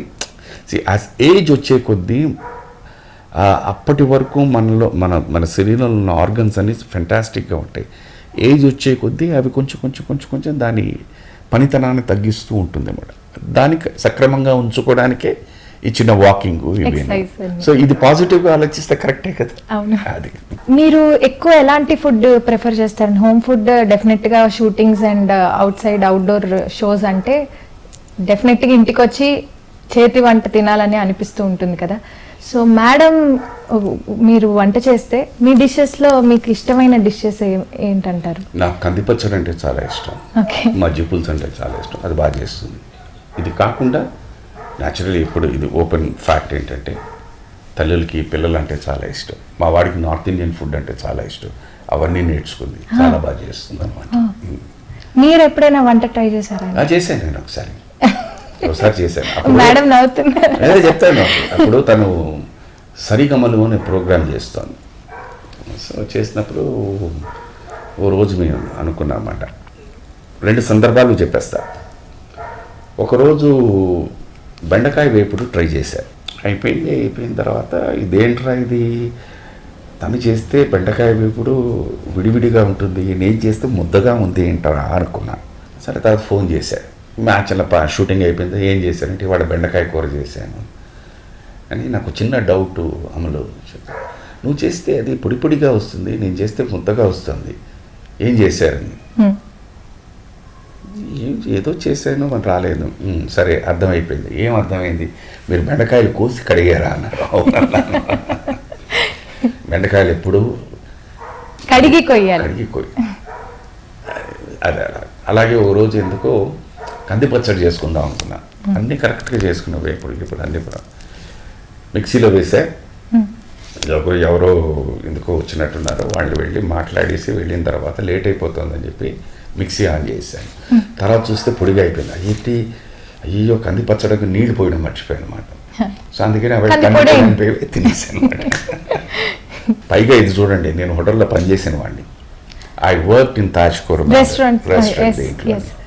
సో అదే అనిపిస్తుంది. తర్వాత అప్పుడు నేను నేర్చుకున్న నాకు జ్ఞానోదయం ఏంటంటే, మీరు చేసే పని రెగ్యులర్గా చేస్తేనే మీకు అవి గుర్తుంటాయి, లేకపోతే గుర్తుండవు. ప్రాక్టీస్. సాధారణంగా లేడీస్కి కొంచెం షాపింగ్ అంటే చాలా ఇంట్రెస్ట్, పిచ్చి అనుకోవచ్చు. ఏమి లేదమ్మా, అయ్యో ఏమీ లేదు. నేను అమ్మలు ఇది కొనుక్కుంటావా అది కొనుక్కుంటావా అంటే వద్దు వద్దు వద్దు. నాకు నిజంగా చెప్తున్నాను, ఎప్పుడైనా నాకు ఇది కావాలి అంటే ఆ రోజు నాకు పండగ, తనకు కాదు. She is a very very very simple person. ఇంకోటి నిజం అండి, ఎన్నో సందర్భాల్లో చెప్పాను, ఆధ్యాత్మికంగా తను ఎక్కడో 2000, 3000, 1,00,000 కిలోమీటర్ల దూరం వెళ్ళిపోయింది. నేను practical, I'm still in this materialistic life. Very simple life. కోరికలు అంటూ తనకేం లేదు. తన కోరిక ఏంటంటే తన అమ్మవారు, తన ఇల్లు, తన అబ్బాయి, తర్వాత నేను ప్రశాంతంగా ఉండాలి, అంతే. మీ చాయిస్ ఆఫ్ సారీస్ కానీ మీ జ్యువెలరీ కానీ చూస్తే నేను చాలా, మీరు షాపింగ్ మీద చాలా ఇంట్రెస్ట్ ఏం లేదమ్మా ఉంటుందని. ఏం లేదు. నేను బజార్కి వెళ్ళి చీర కొనుక్కోవడం కూడా నాకు బద్ధకమే. ఎవరైనా ఫ్రెండ్స్, మా సిస్టర్స్ వాళ్ళు ఏమన్నా తెచ్చి పెడితే అవి బాగున్నాయంటే అవి కట్టుకొని ఇచ్చేస్తాను. ఏదైనా ఇంట్రెస్ట్ అమ్మా చెప్పాను, తనకి లేదు, అది ఇంట్రెస్ట్ లేదు. అండ్ బట్ తనలో ఉన్న గొప్ప క్వాలిటీ ఏంటంటే, అంటే మా పెళ్ళైన కొత్తల్లో మీ ఇద్దరం షాపింగ్కి వెళ్ళేవాడిని, ఫోర్స్ చేసి తీసుకెళ్ళేవాడిని. తీసుకెళ్ళిన వెంటనే నాకు ఏదో ఒక డ్రెస్ నచ్చి భలే ఉంది కదా అని చూసి చాలా బాగుంది అని. బట్ అది థింగ్, మరి అది ఆడవాళ్ళ నైజమా లేదా అని నాకు తెలియదు. ఆ డ్రెస్ చూస్తూనే ఆ చిన్న మన ఏదైతే ఆ ప్రైస్ ట్యాగ్ చూసేసేది, అలా పెట్టేసి ఏదో వద్దులేండి. అది ఆడవాళ్ళ నైజం. At the end of the day ఎక్కడో అటో వచ్చి నాకంటే కనిపించేది కదా, ఎక్కడో చూసి పట్టుకునేది. నేను సెలెక్ట్ చేసిన దానికన్నా that use to be very భలే ఉంది అని తీరా చూస్తే తను అనుకున్న ప్రైస్లో తనకు కావాల్సింది కొనుక్కుంటుంది అన్నమాట. అంటే ఇంట్రెస్ట్ ఉందా బట్టల మీద? ఇప్పుడు ఆడవాళ్ళకి చీరలు, నగలు అన్నీ ఇంట్రెస్ట్. నాకు కూడా చూడడం ఇంట్రెస్టే. పర్టికులర్గా వాటి కోసం వెళ్ళి కొనుక్కోవాలి అట్లా లేదు. బట్ ఇప్పుడు నేనుండే ఫీల్డ్ అలాంటిది. అన్నీ కావాలి, శారీస్ కావాలి, అన్నీ కావాలి. ఎవరో ఒకరు తెచ్చి పెడతారులే అనేది ఇదే తప్పించి నాకు బాగా నచ్చింది అంటే కొనుక్కుంటాను. చాలా రేర్గా నచ్చుతుంది నాకు ఏదన్నా, అది నచ్చితే నూటికి కోటికి ఒక రోజు. అట్లా అని చెప్పి అసలు షాపింగ్ చేయకుండా అట్లా ఏమి ఉండదు. Very very limited choice, to be very frank. చాలా బయటకు వెళ్ళాలంటే చాలా, అసలు డ్రెస్ చేసుకొని బయటకు వెళ్ళాలంటే చాలా చిక్కాకు. ఇంట్లో హాయిగా ఉందా అనిపిస్తుంది. అందుకే 3 విషయాల్లో చెప్పేసాక, తన అమ్మవారు, తన ఇల్లు, తన అబ్బాయి, తర్వాత అంతే. ఇది ప్రశాంతంగా ఉందంటే దానికన్నా నాకు పెద్ద గిఫ్ట్ లేదండి అంటుందన్నమాట.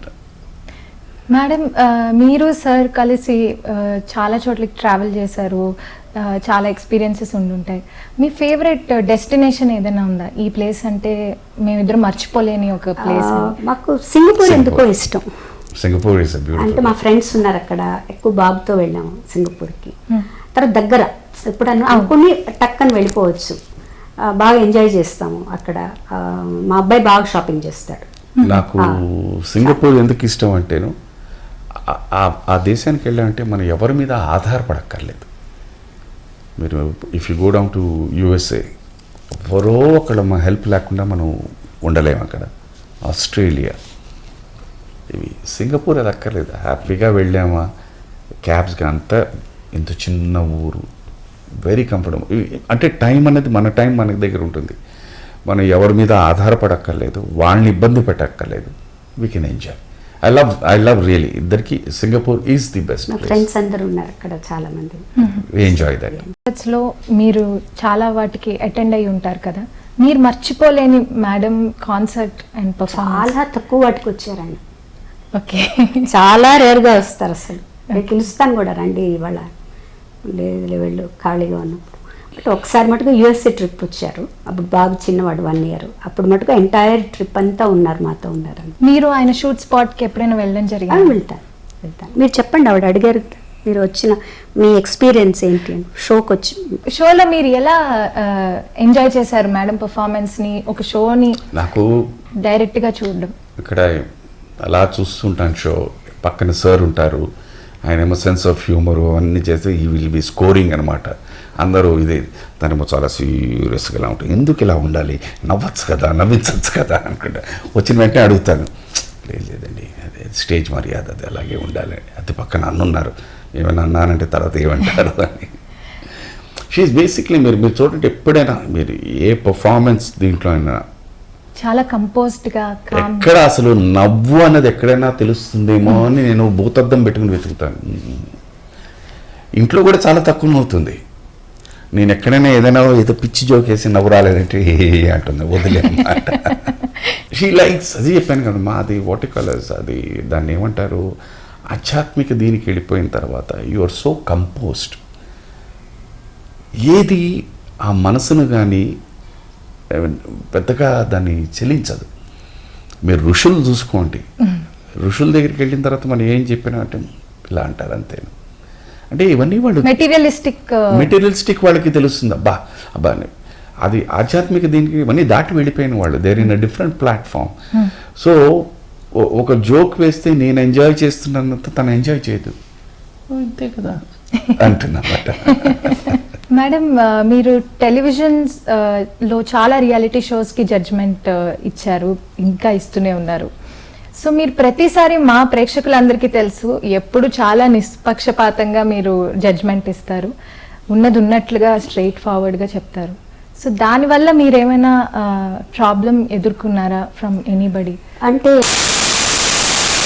పేరెంట్స్తో ప్రాబ్లం వస్తుందమ్మా, చాలా మటుకు పేరెంట్స్తో ప్రాబ్లం వస్తుంది.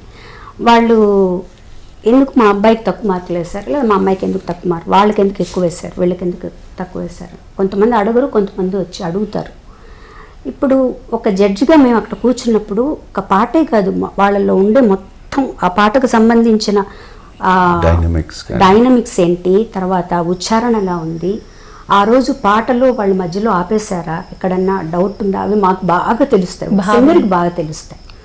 తర్వాత స్టేజ్ ఫియర్ వల్ల ఏమన్నా అయిందా, ఇన్ని జరిగినప్పుడు ఒక కాంపిటీషన్కి వెళ్ళినప్పుడు ఇవన్నీ కూడా యాడ్ అవుతాయి, లెక్కబెట్టాలి. లేకపోతే మేము ఎవరిని జడ్జి చేసి ఎవరిని నెంబర్ 1గా నిలబెట్టగలం? అందరూ బాగుపడితే ఇంకా ఏముంది, అందులో కూడా చూసుకోవాలి కదా ఎవరు ఏం పాడారో అది. అలాంటప్పుడు కొంచెం ఇబ్బందికరంగా ఉంటుంది. వాళ్ళకి నచ్చజెప్పి, సామాన్యంగా అయితే నేను మాట్లాడతాను, నచ్చజెప్తాను, అమ్మా ఇది ప్రాబ్లము, దీనివల్ల ఇలా అయింది, చాలా దగ్గరగా వచ్చి వెళ్ళిపోయింది అంతే, తప్పించి కావాలని మేము ఎవరికి చేయము. ఇంకొకటి అదృష్టం నా విషయంలో ఏంటంటే అందరూ యాక్సెప్ట్ చేశారు, ఆవిడ అలా కరెక్ట్గానే చెప్తారు అని ఒక యాక్సెప్టెన్స్ ఉంది కాబట్టి నేను ఫర్దర్గా వాళ్ళతో కూడా కమ్యూనికేట్ చేస్తాను. ఎప్పుడో కానీ నాకు ఇబ్బంది కలగదనమాట. కొంతమంది పేరెంట్స్ చాలా వల్నరబుల్గా ఉంటారు. ఒక ఎక్స్పీరియన్స్ ఏంటంటే, ఒక ప్రోగ్రాంలో ఎలిమినేట్ చేయాల్సి వచ్చింది, బట్ అందరికీ తెలుసు ఆ అబ్బాయి మళ్ళీ రెడ్ కార్డుతో లోపలికి వస్తాడు అని. అది కూడా చెప్పాం. అది చెప్పిన తర్వాత కూడా వాళ్ళ మదర్ ఏం చెప్పింది, అందరితో కూర్చొని స్టేజ్ మీద ఆవిడ, ఇంకా మాకు వేరే గతి లేదండి, నేను మా అబ్బాయి సూసైడ్ చేసుకోవాలి అని. అయ్యో, so that is too much, చిన్న పిల్లవాడు. సో నేను చెప్పాను, మీరు చేసుకోండి అమ్మ, ప్రాబ్లం లేదు, ఆ అబ్బాయిని ఎందుకు చేస్తాడు, చక్కగా పాడుతున్నాడు, వాడు మళ్ళీ వస్తాడు. ఒక మదర్గా ఆవిడ చెప్పాల్సిన విషయం కాదు. సో అలాంటివి చిన్న విషయాలు, ఇప్పుడు దాంతో జీవితం అయిపోయి లైఫ్ అండ్ డెత్ క్వశ్చన్గా కాదు కదా, ఇంకా ఎంతో ఉంది జీవితం, ఎంతో ఉంది, నేర్చుకోవడానికే కదా మనం అందరం వచ్చాం. నేను ప్రతిసారి చెప్తూ ఉంటాను, పాడుతూ వాళ్ళు నేర్చుకోవడం కాదు, మీకు అందరికీ చెప్తూ మేము కూడా నేర్చుకుంటాం, చాలా విషయాలు నేర్చుకుంటాం. ఒక పాట వాళ్ళు పాడుతున్నారంటే, అరే ఈ గమకం నేను ఎందుకు మర్చిపోయాను, వీళ్ళు పాడుతున్నారని తెలుస్తుంది. అట్లా అది మ్యూచువల్, వాళ్ళకి మేము చెప్తాం, వాళ్ళ నుంచి మేము నేర్చుకుంటాం. అలాంటి సిచ్యువేషన్స్ వస్తుంటాయి. బాలుగారు భౌతికంగా మనందరికీ దూరమై ఇప్పటికీ సంవత్సరం అయింది.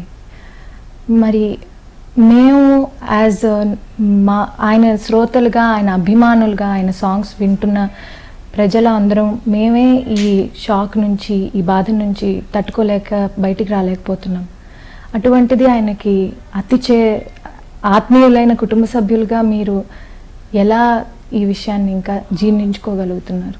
ఒక రకంగా చెప్పాలంటే అమ్మా, ఇప్పటికీ కూడా నమ్మబుద్ధి అవ్వట్లా. తను చనిపోయారంటే ఎక్కడో ఉన్నారు, ఏదో ఊరికి వెళ్ళారు, తను పాడతారు, తను వస్తారు, అన్న ఒక నమ్మకం. ఆఫ్ కోర్స్ ఒక్కొక్కసారి నిజం తడుతుంది, తను లేడు అనేది. చాలా సమయం పట్టింది దాన్ని సర్దుకోవడానికి. 1 year అయినా కూడా ఏదైనా అకేషన్స్లో ఏదో ఎర్లీ మార్నింగ్స్లో ఒక్కోసారి గుర్తొచ్చేస్తుంది తను లేడు అని. అప్పుడు అది నిజమా నిజమా నిజమా నిజమా అని ఆలోచిస్తూ ఉంటాను నేను. దెన్ తప్పదు, అందరూ కాలంతో పాటు మనం కూడా వెళ్ళాల్సిందే. వాళ్ళు వెళ్ళినట్టే మనం కూడా వెళ్తాం, రేపు ఒకరోజు వెళ్ళిపోతాం. బట్ తను వెళుతూ వెళుతూ ఎంత వదిలి వెళ్ళారు, ఎంత ఇచ్చారు మనకి, అవన్నీ కూడా గుర్తుపెట్టుకొని తను మాకు ఒక దారి వేసి వెళ్ళారు. ఇలా వెళ్ళాలి, ఇలా బతకాలి, ఇలా మాట్లాడాలి, ఇలా చేయాలి అని. సో మా గోల్ ఏంటి, ఆ దారిలో మేము వెళుతూ తనకు నచ్చినట్టుగా, మేమేం చేస్తే తన పేరు చెడకుండా ఉంటుందో ఆ దారిలో వెళ్ళటం ముఖ్యం. అది తర్వాత ఇంకొకటి ఏంటంటే, వన్స్ తన హాస్పిటల్లో చేరిన తర్వాత ఈ అభిమానులు కానీ తర్వాత ఎక్కడెక్కడ వాళ్ళు పూజలు చేసి ఆయన కోసం పంపిస్తుంటే అసలు తనేంటి, ఒక అన్నగా కాకుండా ఒక లెజెండరీ సింగర్గా తనేంటి అనేది మాకు విశ్వరూపంలో అర్థమైంది, తెలిసింది. తెలిసిన తర్వాత ఒక 50 రోజులు తను హాస్పిటల్లో ఉన్నారు. తర్వాత తను ఎప్పుడు హాస్పిటల్కి ఏ డాక్టర్ వెళ్ళినా నేను మళ్ళీ పాడతానా అని అడిగేవాడు. నేను మళ్ళీ పాడతానా, డాక్టర్లు పాడతారని తను మనిషి బాగా శుష్కించిపోయారు మనిషి. సో డాక్టర్స్ కూడా కొన్ని రోజులు ఒకవేళ బయటకు వచ్చిన తర్వాత రెస్ట్ అవసరం, 2 years తన ఇంట్లో ఉండాలి, బెడ్ రెస్ట్ తీసుకోవాలి. బాలు గారు క్వశ్చనే లేదు, పాడకుండా తను బతకలేదు. సో అదొకటి మాకేంటంటే, ఇంకా తను ఫర్దర్గా తను సఫర్ అవ్వకుండా, తనకి ఇష్టమైన తన పాటను వదులుకోకుండా తను వెళ్ళిపోయారు. అది ఆలోచించినప్పుడు కొంచెం మనసుకు శాంతి దొరుకుతుంది. బట్ ఒక కొండ, మా వెనకాల ఉండే ఒక కొండ, పెద్ద కొండ మమ్మల్ని విడిచి వెళ్ళిపోయింది, వీళ్ళు వెనకాల లేదు ఆనుకోవడానికి. ఇప్పుడు ఆయన తలుచుకున్నప్పుడల్లా ఎలా ఏంటంటే మాకు ఏది చెప్పుకోవాలన్నా ఏది కావాలన్నా ఒక పెద్ద దిక్కు మా అన్నయ్య. సో తను లేనప్పుడు ఎవరి దగ్గరికి వెళ్తాము? సో భగవంతుడి దగ్గరికే వెళ్తాం, అంతకంటే ఇంకెవరి దగ్గరికి వెళ్ళలేము. సో ఒక్కటే, తను ఎక్కడున్నా తన ఆశీస్సులు మా అందరి మీద, ప్రతి సింగర్ మీద ఉంటుందనే నమ్మకం నాకుంది. మంచి ప్లేస్లో ఉన్నారు, తను చాలా మంచి ప్లేసెస్కి వెళ్తాడు, అది డెఫినెట్గా నాకు తెలుసు. అంత గొప్ప వ్యక్తి మంచి ప్లేసెస్కి వెళ్తాడు, ఇక్కడికంటే చాలా బాగుంటాడు, శాంతిగా ఉంటాడు అనే ఒక ధైర్యంతో నెమ్మదిగా తట్టుకుంటూ, కాలం అన్నిటినీ మాన్పుతుందమ్మా. కాలం అనేది అన్నిటినీ మాన్పుతూ వస్తుంది. ఆకలి ఆగుతుందా, నిద్ర ఆగుతుందా, ఏది ఆగదు. ఇది కూడా అలాగే ఉంటుంది. బట్ లైఫ్ లాంగ్ తనేంటి అనేది మటుకు మా హృదయాల్లో అలా ఉండిపోతుంది అన్నమాట. ఆ లోటు తీర్చే అందరికీ ఉంది. యాజ్ అ సింగర్ అవన్నీ పక్కన పెట్టేస్తానమ్మా, he was a great human being. నాకు ఎన్నో సందర్భాల్లో నేను ప్రత్యేకంగా నేను చూశాను, పరోక్షంగా కూడా విన్నాను. వానికి కలవడానికి వెళ్ళేటప్పుడు అందరూ ఏమనేవారంటే, నేను సార్ని, సింగర్ ఎస్పీబీ గారిని కలవడానికి వెళ్తున్నాం. వారితో 10-15 నిమిషాలు ఇంటరాక్ట్ అయిన తర్వాత ఆ సింగర్ అన్నది పక్కన విడిపోయి అందరి మనసుల్లోని ఎంత గొప్ప వ్యక్తి అండి ఈయన అన్న భావంతోనే నాకు తెలిసి ఎన్నో సందర్భాల్లో ఎంతోమంది అలా వచ్చారు. ఇప్పుడు ఆయన పాట వల్ల ఆయనకి చాలామంది అభిమానులు ఉన్నారు. బట్ అది కాకుండా పాడుతా తీయగా అనే ప్రోగ్రాం, దీనివల్ల ఆయన మాట ద్వారా ఆయన ఇంకా ఎంతోమందిని సంపాదించుకున్నారు. ఆయన నాలెడ్జ్ అనండి, లేకపోతే ఆయన జ్ఞాపక శక్తి అనండి, మై గాడ్, అది నిజంగా అది కొన్ని విషయాలు తలుచుకుంటేనమ్మా అది మనిషికి సాధ్యం కాదు. ఒక సాధారణమైన మనిషికి అది, నా దృష్టిలో అది సాధ్యం కాదు. అది ఒక ఋషులకి దేవుళ్ళకే అది, దట్ ఈస్ హిస్ థింగ్. ఎప్పుడో 1960లోని ఒక ఇన్సిడెంట్ ఇప్పుడు గుర్తుపెట్టుకోవడం ఏంటమ్మా, ఆ పేర్లతో సహా, అది ఇంపాసిబుల్. దానికంటే పెద్దగా ఆయన ఏమైనా కృషి చేసేవారా అనేది లేదు, ఏం లేదు. ఇట్స్ లైక్ ఇప్పుడు మన గూగుల్లోని కరెక్ట్గా ఒక వర్డ్ కొడితే ఆన్సర్స్ ఎలాగ వచ్చేస్తాయో, ఒక చిన్న ఇది చెప్తే వచ్చేసేది. ఇప్పుడు ఎంతోమంది, ఫర్ ఎగ్జాంపుల్ సాయినాథ్ అని ఒక పేరు. సాయినాథ్ అనే పేరుతో ఎంతోమంది ఉన్నారు, ఎంతోమంది వారితో పరిచయం ఉండేవారు. సాయినాథ్ ఇదేనండి హిమాలయాలో పనిచేసి పలానా నెల క్యాస్ట్లో వచ్చారు. ఇమీడియట్ అంతే, వాళ్ళ నాన్నగారు, వాళ్ళ అమ్మగారు, వాళ్ళ పిల్లలు, వాళ్ళ అల్లుళ్ళు ఉంటే అల్లుళ్ళు, కోడళ్ళు, వాళ్ళ మనవలు అందరి పేర్లు చెప్పేస్తారు. అది ఎలా సాధ్యం చెప్పండి? He was a great man. సామాన్యమైన మనిషి he was a great man. అంటే ఇప్పుడు నేను కానీ తను కానీ మేము మాట్లాడామనంటే అగైన్ మీరు అన్నట్టు అది కుటుంబంతో సంబంధించి మేము పొగుడుతున్నాం అన్నట్టు. హీ వాజ్ తన అలాగే తన సంపద ఎంత సంపద అండి. తన పాట ద్వారా, మాట ద్వారా, ప్రవర్తన ద్వారా, క్రమశిక్షణ ద్వారా, పద్ధతి ద్వారా, నిబద్ధత ద్వారా అవన్నీ మనం నేర్చుకోవాలి. సార్ గురించి మాట్లాడుతుంటే ఆయన పాట గురించి మాట్లాడతాం, వాటితో పాటు ఇవి కూడా మనం వారు ఇలా ఉండేవారా ఇలా అని చేసుకుంటే అది మనకే మంచిది. ఒక్క పాట ద్వారా ఇంత ఎత్తుకి ఎదగడం కన్నా యాజ్ ఎ పర్సన్ ఆయన ఒక శిఖరం. ఆ శిఖరాన్ని నాకు తెలిసి రానున్న దశాబ్దాల్లో ఎవ్వరూ టచ్ చేయలేరు. ఈ సృష్టి ఉన్నంత వరకు sir is a living legend. ఆయన అమరజీవి. ఎందుకంటే ఆయనకున్న పెద్ద అదృష్టం ఏంటంటే ఆయన పాట ఉంది, ప్లస్ ఆయన రూపం ఉంది, ఆయన మాట ఉంది, అది వినిపిస్తుంది, చూడగలుగుతాం. ఇప్పుడు ఘంటసాల మాస్టర్ గారు ఉన్నారంటే ఘంటసాల మాస్టర్ గారు మాట్లాడిన మాటలు కానీ ఎక్కడో రేరు, ఒకటో రెండో ఆ సందర్భాలు మనకు తెలియదు. ఓన్లీ ఆయన పాటే ఉంది, లేకపోతే రూపం ఏంటో ఓన్లీ ఫోటోగ్రాఫ్. బట్ ఇక్కడ అలా కాదు. ఈ వ్యక్తి మాట, పాట, రూపం, ప్రతి ఒక్కళ్ళు వాళ్ళ కుటుంబంలో ఒక వ్యక్తిగానే ఆయన ప్రతి దీంట్లో ఉన్నారు. He was there. ఆయన ఆనందంలో ఉంటే ఆయన పాట వినొచ్చు, దుఃఖంలో ఉంటే పాట వినొచ్చు, పెళ్ళిళ్ళకి ఆయన పాడి. ఇవాళ చూడండి శ్రీరస్తు శుభమస్తు అన్నది ఆ పాట, పెళ్ళిళ్ళు అన్నది జరుగుతూనే ఉంటాయి. ఆ జరిగినప్పుడల్లా ఆ పాట ప్లే చేస్తూనే ఉంటారు. Is there. ఎస్, తను అన్నట్టు మాకొక పెద్ద అండ. మాకు మంచి చెడు ఏమైనా చెప్పుకోవడానికి కానీ, లేకపోతే వారి అభిప్రాయం తెలుసుకోవడానికి కానీ ఇవాళ లేరు. సో మమ్మల్ని ఒక మార్గదర్శకంలో నడిపించడానికి లేదు. ఇప్పుడు మేమేంటంటే ఏది చేసినా మా అంతటా మేము నిర్ణయం తీసుకోవాలి. అండ్ అది రైట్ ఆర్ రాంగ్గా ఏదైనా కూడా దాన్ని మేము భరించాలి. So it's a added responsibility. అప్పుడు ఏంటంటేనో ఏదైనా ఒకటి చిన్న థాట్ ప్రాసెస్ ఏదైనా అడగాలంటే అన్నని అడిగేద్దామా, ఓకే అన్న ఇలా చెప్పారు కదా చేసేద్దాం అంతే. అంటే అది ఒక బ్లైండ్ ఫాలోయింగ్లో వెళ్ళిపోయేవాడు. ఇప్పుడు అది లేదు. So that we cannot do.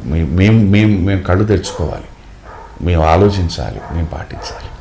మీకు బాలు సార్తో చిన్ననాటి అనుభవాల్లో బాగా మర్చిపోలేని అనుభవం ఏదైనా మాతో షేర్ చేసుకోవాలి? తనతో ప్రయాణం చేయడమే నాకు ఒక అద్భుతమైన అనుభవం అమ్మా. ఎందుకంటే చాలా చిన్న వయసులో నేను తన దగ్గరకు వచ్చాను.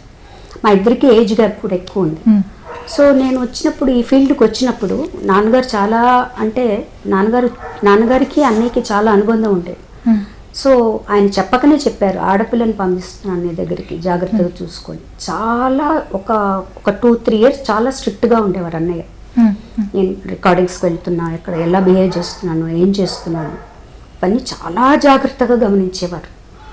సో నాకు భయం ఉండేది, అమ్మో నేను ఇలా మాట్లాడితే అన్నకు తెలుస్తుందేమో, నేను ఇలా బిహేవ్ చేయకూడదేమో, అలా చేయకూడదేమో. చాలా జాగ్రత్తగా కొన్ని రోజులు ఎందుకు ఇంత వాళ్ళ అమ్మ తన సొంత కూతురి కంటే కూడా నా మీద ఎందుకు ఇంత స్ట్రిక్ట్గా ఉన్నారు తనని కూడా ఆలోచించేదాన్ని. ఒక 3-4 ఇయర్స్ అయిపోయిన తర్వాత తనకి నా మీద నమ్మకం వచ్చేసాక వీ బికేమ్ ఫ్రెండ్స్. సో అప్పటి నుంచి మేము ట్రావెల్లో ఎక్కువ ట్రావెల్ చేసేవాళ్ళము. చాలా ఊళ్ళకి వెళ్ళాము, కచేరీలు చేసాం, ట్రావెల్ చేసాం, అన్ని విషయాలు పంచుకునేవాళ్ళం. She was more a confiding source for him. So మాట్లాడుకోవటం, చెప్పుకోవటం అన్నీ చాలా జరిగేదన్నమాట. దో మేము చెన్నైలో ఉంటే పక్క వీధిలో నెక్స్ట్ మెయిన్ రోడ్ దాటి అక్కడ తను ఉంటాడు. ఇంట్లో ఉంటే కలుసుకునే వాళ్ళమే కాదు, ఎప్పుడో రేర్గా కలుసుకునేవాళ్ళు, అకేషనల్. బయట ట్రావెల్ చేసేవాళ్ళం కాబట్టి ఎక్కువ మేద్దరమే స్పెండ్ చేసేవాళ్ళం. ఇంట్లో అన్ని విషయాలు మాట్లాడుకునేవాళ్ళు. ఇంట్లో ఎవరెలా ఉన్నారు, ఎలా ఉన్నారు అన్నీ మాట్లాడుకునేవాళ్ళం. ఇంకా క్రికెట్ అంటే మీకు మా ఇంట్లో అందరికీ పిచ్చి. అమెరికా వెళ్ళినా కూడా ఐపీఎల్ ఏదైనా వస్తుందంటే ఎర్లీ మార్నింగ్ పెట్టి తన రూమ్కి రమ్మని చెప్పి అక్కడ కూర్చొని చూసేవాళ్ళం. సో తర్వాత అలాగే తను ఈ దారిలో ఒక సింగల్గా ఎలా వెళుతున్నాడు, తన అభిమానులు ఎలా ఉన్నారు, తనకి ఎంత పరపతి ప్రఖ్యాతి వచ్చింది, ఇవన్నీ కూడా తనతో ఉండడం వల్ల నాకు చాలా బాగా తెలిసాయి. అట్ ద సేమ్ టైం తను ఎంత కష్టపడుతున్నాడు, దీనికోసం ఏమేమి పోగొట్టుకుంటున్నాడు, ఇవి కూడా నాకు తెలుసు. సో ఒక వ్యక్తిగా, ఒక మహోన్నత శిఖరాలని అధిరోహించిన ఒక వ్యక్తిగా నేను దగ్గర నిలబడి చూశాను. తను పడిన కష్టాలు చూశాను, తన సుఖాలు చూశాను, తన పేరు ప్రఖ్యాతులు చూశాను, అన్నీ చూశాను. ఇదే గొప్ప అనుభవం నాకు. ఒక మనిషిగా ఎలా ఉండాలి అని నేర్చుకున్నాను తనతో ఉండి. అంటే ఇప్పుడు టీచర్లు కూడా మనకు కొన్ని రోజులు ఉంటే మనకు చెప్తారు ఇలా ఉండాలి. తనతోటే ఉంచుకొని తనతోటే ఉంచుకొని మనల్ని ఎలా నడిపిస్తారో తను చూసి తనతో ఉంటూ నేను అవన్నీ నేర్చుకున్నాను. తన ఓపిక కానీ, శ్రద్ధ కానీ, కచేరీకి వెళుతున్నాము అంటే ఎంత నిబద్ధతతో వెళ్ళాలి. ముందు నుంచి అసలు మేము ఒక్కోసారి అనేవాళ్ళు ఎందుకన్నా ఇంత స్ట్రెయిన్ అవుతావు అని. అంటే ప్రతి ఆర్కెస్ట్రా వాళ్ళందరికీ ఒక లిస్ట్ వెళ్ళిపోయేది. ఆ లిస్ట్ ప్రకారమే సాంగ్స్ ఉండేవి. ఆ సాంగ్ ఏ శృతిలో ఉంది, దాన్ని ఎవరు పాడారు, దాని వెనకాల రాసేసి ఉండేది, ఆ సాంగ్ ఏ పేజ్లో ఉంది. సో ఇవన్నీ ఆటోమేటిక్గా మాకు అలవాటు అయిపోయాయి సింగర్స్ అందరికి. ఇప్పుడు నాకు, చిత్రకి, మేము అందరం అన్నైతే ఎక్కువ ట్రావెల్ చేస్తాం, మా అందరికి అలవాటు అయిపోయింది. సో అలవాటైపోయి ఇప్పుడు వేరే వాళ్ళతో ఎవరితో ప్రోగ్రామ్కి వెళ్ళినప్పుడు ఆ సాంగ్ లిస్ట్ ఇవ్వండి అంటే అక్కడ చూసుకుందాం అంటే నాకు కొత్తగా అనిపిస్తుంది. అక్కడ ఎలా చూసుకుంటాం, ఏ పాట తర్వాత ఏ పాట వస్తుందని. చక్కగా ఎక్కువ పాడచ్చు కదా, ఆలోచించకుండా రాసేసుకున్నాం అనుకోండి, ఎక్కువ పాటలు పాడచ్చు మనం. సో ఇలాంటివన్నీ కూడా తన దగ్గర నుంచి చాలా నేర్చుకున్నాను. చాలా చాలా 80% తన నాలోనే ఉన్నాడు అనిపిస్తుంది. నా పర్సనల్ ఒపీనియన్, నాకు షీఈస్ జస్ట్ ఫిమేల్ ఎస్పీబీ అంతే. ఆ పద్ధతి కానీ, నిబద్ధత కానీ ఇవన్నీ అంత ఇది.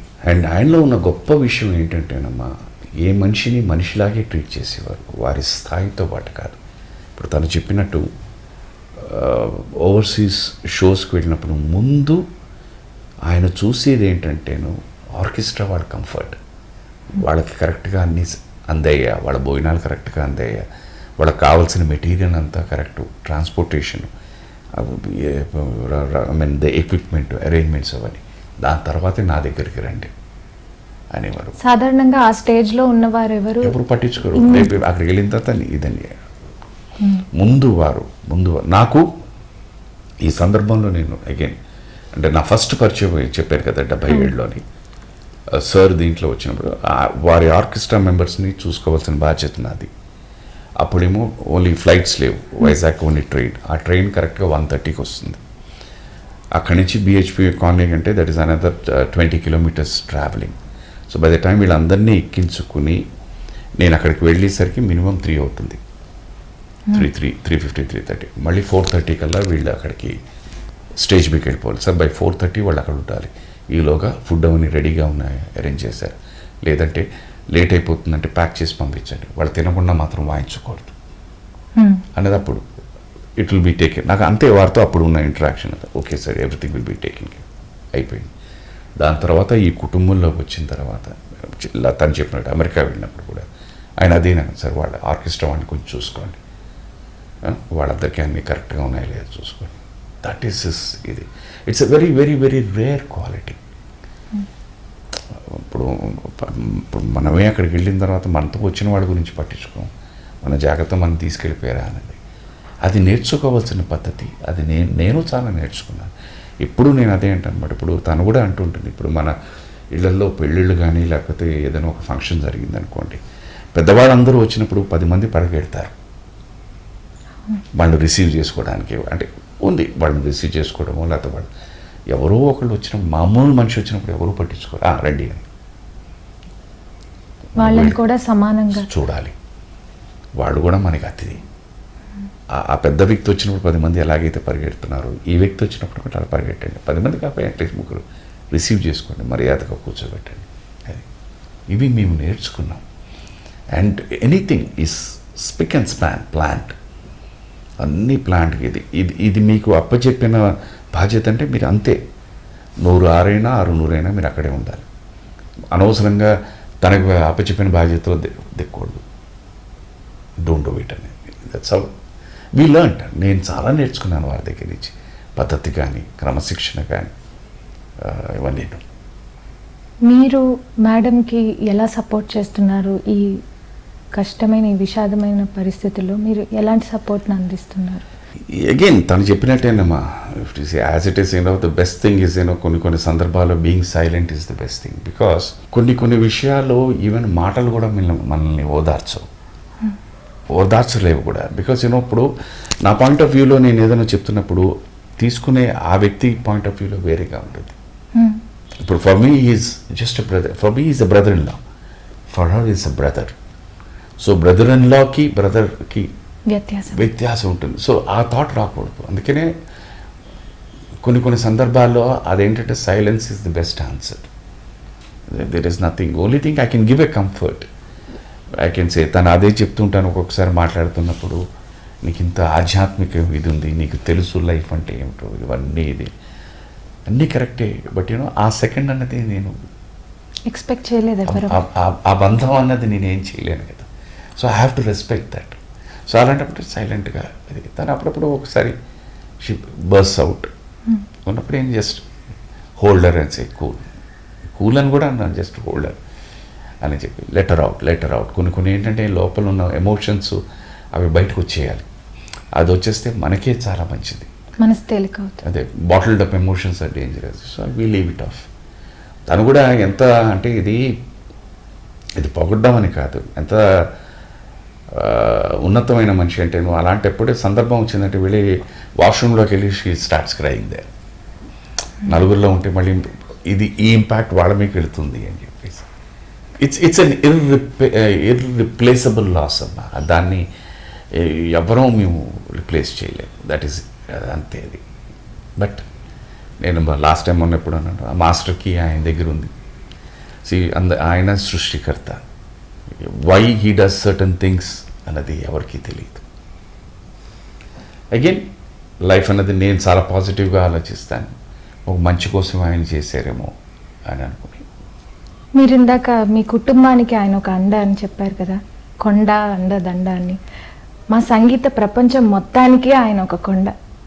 సింగర్స్ అందరూ చాలా అనాథలుగా ఫీల్ అయ్యారు. ఆ విషయం తెలిసిన వెంటనే ఇంకా ఎవరు కరెక్ట్ చేస్తారు, ఇంకా ఎవరు ఉన్నారు ఇంకా మాకు పెద్ద దిక్కుగా అని ఒక శోకంలోకి అందరూ ఐ అండర్స్టాండ్. మేము మాకమ్మ నిజంగా 54 days sir was in the hospital. మామూలు నిజ జీవిత ప్రపంచంలో ఒక కామన్ మ్యాన్, ఒక మనిషికి, బికాజ్ వీఆర్ ఆల్సో కామన్, ఒక మనిషికి నిజంగా దేవుడు ఎవరు అని అంటే డాక్టర్సే అని అంటారు. డాక్టర్స్ మాకు అంత కాన్ఫిడెన్స్ ఇచ్చారు. వారు ఎప్పుడు they said that last year Deepavali Dasara మీరు సార్తో మీ ఇంట్లో జరుపుకోబోతున్నారండి. That is the confidence we given. And తర్వాత వారు చెప్పడం కూడా ఏంటంటే, నార్మల్గా వెంటిలేటర్ మీద ఒక పేషెంట్ వెళ్తే స్టార్టింగ్ 2 days లేకపోతే మ్యాక్సిమం 7 daysలో బేసిక్ పారామీటర్స్ మారిపోతాయట. లైక్ హార్ట్ బీట్ కానీ, పల్స్ కానీ, లేకపోతే నాన్ ఫంక్షనింగ్ ఆఫ్ లివర్ కానీ, కిడ్నీస్ కానీ, ఏదో ఒకటి. అలాంటిది ఆ వ్యక్తి 52 రోజులు ఉన్నారండి. Touch wood, nothing happen. అవన్నీ నార్మల్గానే ఉన్నాయి. మధ్యలో ఏదో అది బికాస్ వెంటిలేటర్ మీద ఉన్నప్పుడు ఈ మన అదేంటి సెప్సిస్ ఫామ్ అవుతుంది, బ్లడ్ థిక్నింగ్, దానికి దేవర్ టేకింగ్ కేర్. సో వాళ్ళ ధైర్యం అది. సార్ ఇన్ని రోజులు ఉండి కూడా ఇవేమీ మార్పు రాలేదంటే is going to revive and is going to come back అండి. But the last day things when top seat. అది తను అట్లీస్ట్ 1-2 సందర్భాల్లో వెళ్ళి సార్తో కొంచెం టైం స్పెండ్ చేసిందనమాట. బట్ నాకు అది కూడా ఐ కుడెంట్ గెట్ దట్.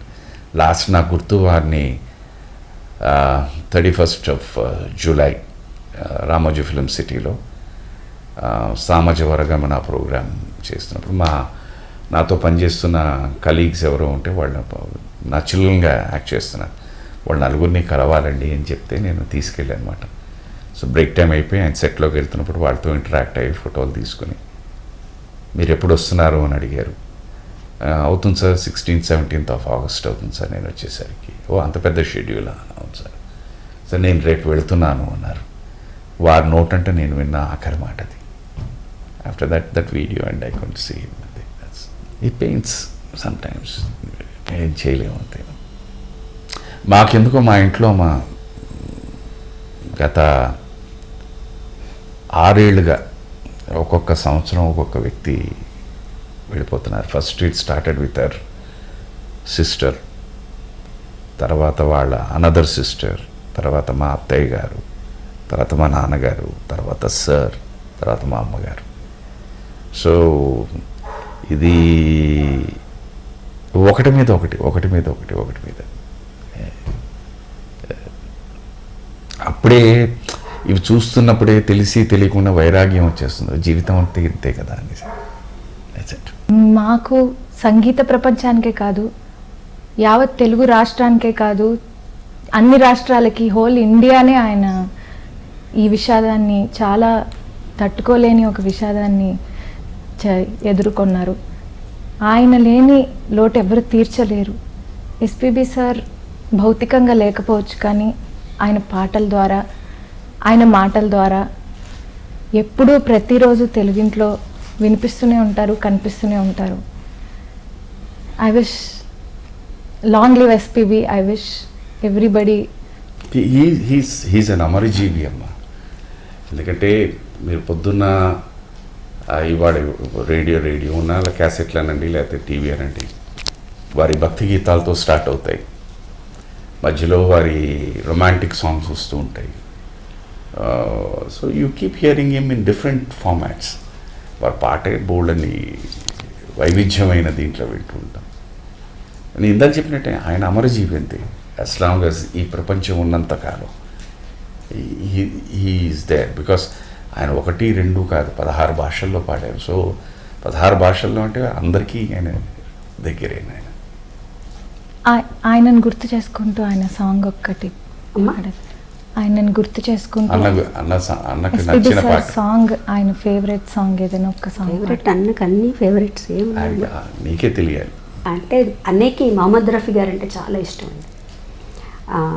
ఎంత పిచ్ అంటే ఆయన వాడిన కారుని కూడా తెచ్చిపెట్టుకున్నారు. అంత పిచ్ అనమాట. ఈ పాట యాక్చువల్గా ఇది అన్నయ్యకి కూడా వర్తిస్తుంది అనమాట. ఈ పాట మహమ్మద్ రఫీ గారి పాట. అది అన్నయ్య గురించి పాడినట్టు కూడా ఉంటుంది. చౌదవి కా చాంద్ హో యా ఆఫతాబ్ హో जो भी हो तुम खुदा की कसम लाजवाब हो चौदवी का चांद हो. తను చౌదవి కా Chand. Thank you so much. పాట రఫీ గారు అన్నయ్య గారి కోసం పాడినట్టే అనిపిస్తోంది ఇప్పుడు నాకు. వాళ్ళిద్దరూ ఒకళ్ళ కోసం ఒకళ్ళు పుట్టారేమో అనిపిస్తుంది. అంత పిచ్చి అన్నయ్యకి రఫీ గారు అంటే. సో ఎక్కడ దుబాయ్ వెళ్ళినప్పుడు కదా, దుబాయ్ కాదు, మిడిల్ ఈస్ట్ వెళ్ళినప్పుడు వాళ్ళ అమ్మాయి ఎవరు ఉన్నారు, గ్రాండ్ డాటర్ ఉన్నారు. Grand daughter. సో వాళ్ళ ఇంటికి వెళ్ళాం మేము. వాళ్ళ ఇంటికి వెళ్తే ఆయన పాటలన్నీ పాడుకొని వాళ్ళు ఎంజాయ్ చేసి, ఆయన వస్తువులన్నీ వాళ్ళ దగ్గర ఉన్నాయి, రఫీ గారి వస్తువులన్నీ. ఆయన సూట్ ఒకటి తీసుకొచ్చి అన్నయ్య అది వేసుకొని ఫోటోలు తీయించుకొని, అలాగే అన్నయ్య ఆయన రాసుకునే డైరీ, పాటలు పుస్తకం ఒకటి, తర్వాత ఒక టై ఇచ్చారనమాట. He was so happy. ఎంత ఎంజాయ్ చేశాడంటే కూర్చొని ఆయన పాటలన్నీ పాడుకొని. తను ఎలాంటి మూడ్లో ఉన్నా కూడా మనం రఫీ గారి పేరు చెప్పగానే కంప్లీట్గా మారిపోతారు. ఎన్నో సందర్భాల్లో ఆయన మెన్షన్ చేయడం కూడా చూసాం. చాలా చాలా ఇష్టం. ఆయన్నే ఇన్స్పిరేషన్ గా కూడా తీసుకుని చాలా వారు చెప్పే ప్రతి మాట, మా వారి నోటంటూ వచ్చే ప్రతి మాట, వచ్చిన ప్రతి మాట అది మనస్ఫూర్తిగా వచ్చిన మాటే. Nothing is artificial. నాకు తెలుసు, because as an actor mic పట్టుకున్న తర్వాత ఎంత ఆర్టిఫిషియాలిటీ ఉంటుందని. బట్ సార్ దగ్గర మాత్రం ఆయన నోటంటూ వచ్చిన ప్రతి మాట మనస్ఫూర్తిగా నిజాయితీతో వచ్చిన మాట. That I can tell. ఎందుకంటే నాకు I have seen him, I know him. There so much there so much that you can, if you sit and start discussing about him, there so much. ప్రతి విషయం this room, ఇదే రూమ్లో ఎన్ని సందర్భాలు ఉన్నాయో, where we met, we spoke. ఆయన సడన్గా ఇక్కడ ఏదో చూసి మీకు మ్యాచ్ చూస్తుండే వాళ్ళం, సార్ ఇలాగ ఆడుండకూడదండి అనేది వెంటనే ఇలా చూసేవారు. ఏంటి అనేవారు. ఏమండి చెప్పడం చాలా ఈజీ అండి. అక్కడ సార్ నేను ఆ మాత్రం క్రికెట్ ఆడిన వాడినే సార్, నాకు తెలుసు సార్. ఓహో అలాగా, ఓకే అని.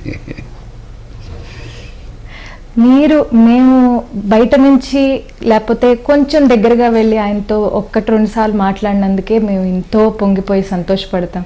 అలాంటిది మీరు లైఫ్ టైం ప్రతి ఎక్స్పీరియన్స్, ప్రతి జర్నీలో ప్రతి అడుగు ఆయనతో కలిసి వేసిన వ్యక్తులుగా మీరు మీ ఎక్స్పీరియన్స్ షేర్ చేసుకోవడం చాలా సంతోషంగా ఉంది. మాకు అవకాశం ఇచ్చారు వనిత టీవీ వారికి, మీకు ముఖ్యంగా చాలా థ్యాంక్స్. చాలా చాలా థ్యాంక్స్. ఆయన ఎప్పుడు కోరుకునేదే ఒకటేనమ్మా, ఆయన ఫిలాసఫీ ఆఫ్ లైఫ్ ఏంటంటే ఆనందంగా ఉండాలి, ఆహ్లాదంగా ఉండాలి, whatever is the situation. And దానికి ఆయన చాలా ప్రయత్నించేవారు. అందుకే అందరం ఉన్నా కూడా used be the youngest child and instigate and make every one laugh and అందరినీ అలా పార్టిసిపేట్ చేయి. That is unforgettable. అది ఎస్ అప్స్ అండ్ డౌన్స్, కష్ట నష్టాలు ఇవన్నీ, బికాస్ అగైన్ ఇందాల మనం మాట్లాడే సృష్టి, we go through that, but facing that and coming out of it. దానికి బెస్ట్ ఎగ్జాంపుల్ ఏంటంటే laughter is the best medicine అంటారు. Try doing it and come out of it అనేసి.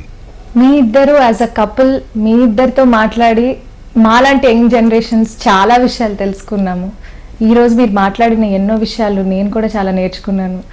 Thank you so much for sharing your experiences of life. Thank you for being with us. మీరు ఎన్ని నేర్చుకున్నారో నేను ఆవిడని చూసి నేర్చుకున్నాను.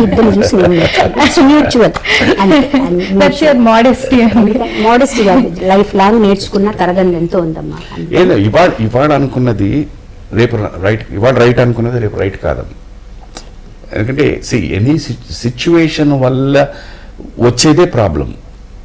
ఇవాళ the situation is different, tomorrow the situation is different. రెండింటిని ఒకేలాగా చూడకూడదు. అది దాన్ని చూడకుండా అలా వెళ్ళిపోతే ఇది. అండ్ అగైన్ ఇందాక తను చెప్పినట్టు మన again that's exactly coinage of ఇదిలో చెప్పాలంటే మ్యారేజ్ అన్నది it's a congregation of 2 families, 2 individuals with 2 different tastes, 2 different likings, 2 different thinkings, trying to make one life. So అదే కాంగ్రిగేషన్. కష్టం. చాలామంది ఇందాల తన ఇది చెప్పినట్టు ఇవాళ ఉన్న యంగ్స్టర్స్కి ఏంటంటే మ్యారేజ్ అన్న వరకు వాళ్ళ ఓన్లీ ఒక అబ్బాయి అమ్మాయి కలయిక అనుకుంటున్నారు. బట్ ఆ కలయికలో ఒక రెస్పాన్సిబిలిటీ ఉంది అనేది ఎవరూ అర్థం చేసుకోలేకపోతున్నారు. పెళ్ళి అయిపోయిన తర్వాత ఇది రెస్పాన్సిబిలిటీ వచ్చేసరికి that is where the problems are start. అందరూ ఆ లెక్కలో చూస్తే అలా నిలబడకుండా అందరూ పిరికి వాళ్ళే, అంతే కదా. మీరు ఒక ప్రాబ్లమ్ని సాల్వ్ చేసుకోలేక మాకు అక్కర్లేదు అనుకోండి, ఛాలెంజ్ తీసుకోవట్లేదు. అందుకే ప్రాబ్లం అంటే ఇప్పుడు ఎనీథింగ్ ఇప్పుడు మీరు ఆలోచిస్తే ప్రతిదీ ప్రాబ్లమే. అలా కాకుండా ఇప్పుడు తను అన్నట్టు మేము ఇద్దరం అయితే ఏదైనా నచ్చలేదు అంటే ఇద్దరం వివరణ ఇస్తాం. ఇది నేను ఇలా ప్రవర్తించడానికి ఇది తనలో అగైన్ తను అంటుంది ఉష్ అంటుంది, కానీ తప్పు పట్టడానికి లేదు. నాలో కూడా చెప్పాను కదా, నేను నైట్ 2 అయినా కూడా ఐ ఫీల్ లైక్ ఎంజాయింగ్. అవసరమా అంటుంది, మళ్ళీ పొద్దున్నే 6కి వెళ్ళాలని. సో ఇది మీద ఇలా చేస్తాను, నాకు అది ఎనర్జీ, నాకు చెప్తాను అడిగాను అన్న నవ్వుతూ ఉండాలని, ఆ ఎనర్జీ నాకు కావాలి ఇది అని చెప్పేసి ఎక్స్ప్లెయిన్ చేస్తాను. నచ్చిందా ఫైన్, నచ్చదా okay cool, I will not try to repeat it, అంతే. మనకి నచ్చిన విషయాలు ఎలా అయితే మనం కష్టపడి సాధించుకుంటాము, మ్యారేజ్లో కూడా అలా కష్టపడి ప్రతిదీ చర్చించులో ఇంకోటి కూడా ఉందమ్మా. విపరీతమైన ఇది భరించాలని నేను చెప్పట్లేదు ఎవరికైనా, ఆడకైనా మగకైనా విపరీతమైన టార్చర్ ఇవి భరించాలని చెప్పట్లేదు. సామాన్యమైనవన్నీ కూడా పట్టు విడుపు వదిలేసుకుని ప్రతిదీ పట్టించుకోకుండా వదిలేసుకుని ఇద్దరికి రెస్పెక్ట్ ఇచ్చుకున్నా అంటే లైఫ్. అది వచ్చి చెప్పాను ఇందాక చెప్పింది అనమాట. ఒకటి రెస్పెక్ట్ అనేది వచ్చేసింది అనుకోండి, ఆటోమేటిక్గా ఇవన్నీ తగ్గిపోతాయి. That is what we have learned.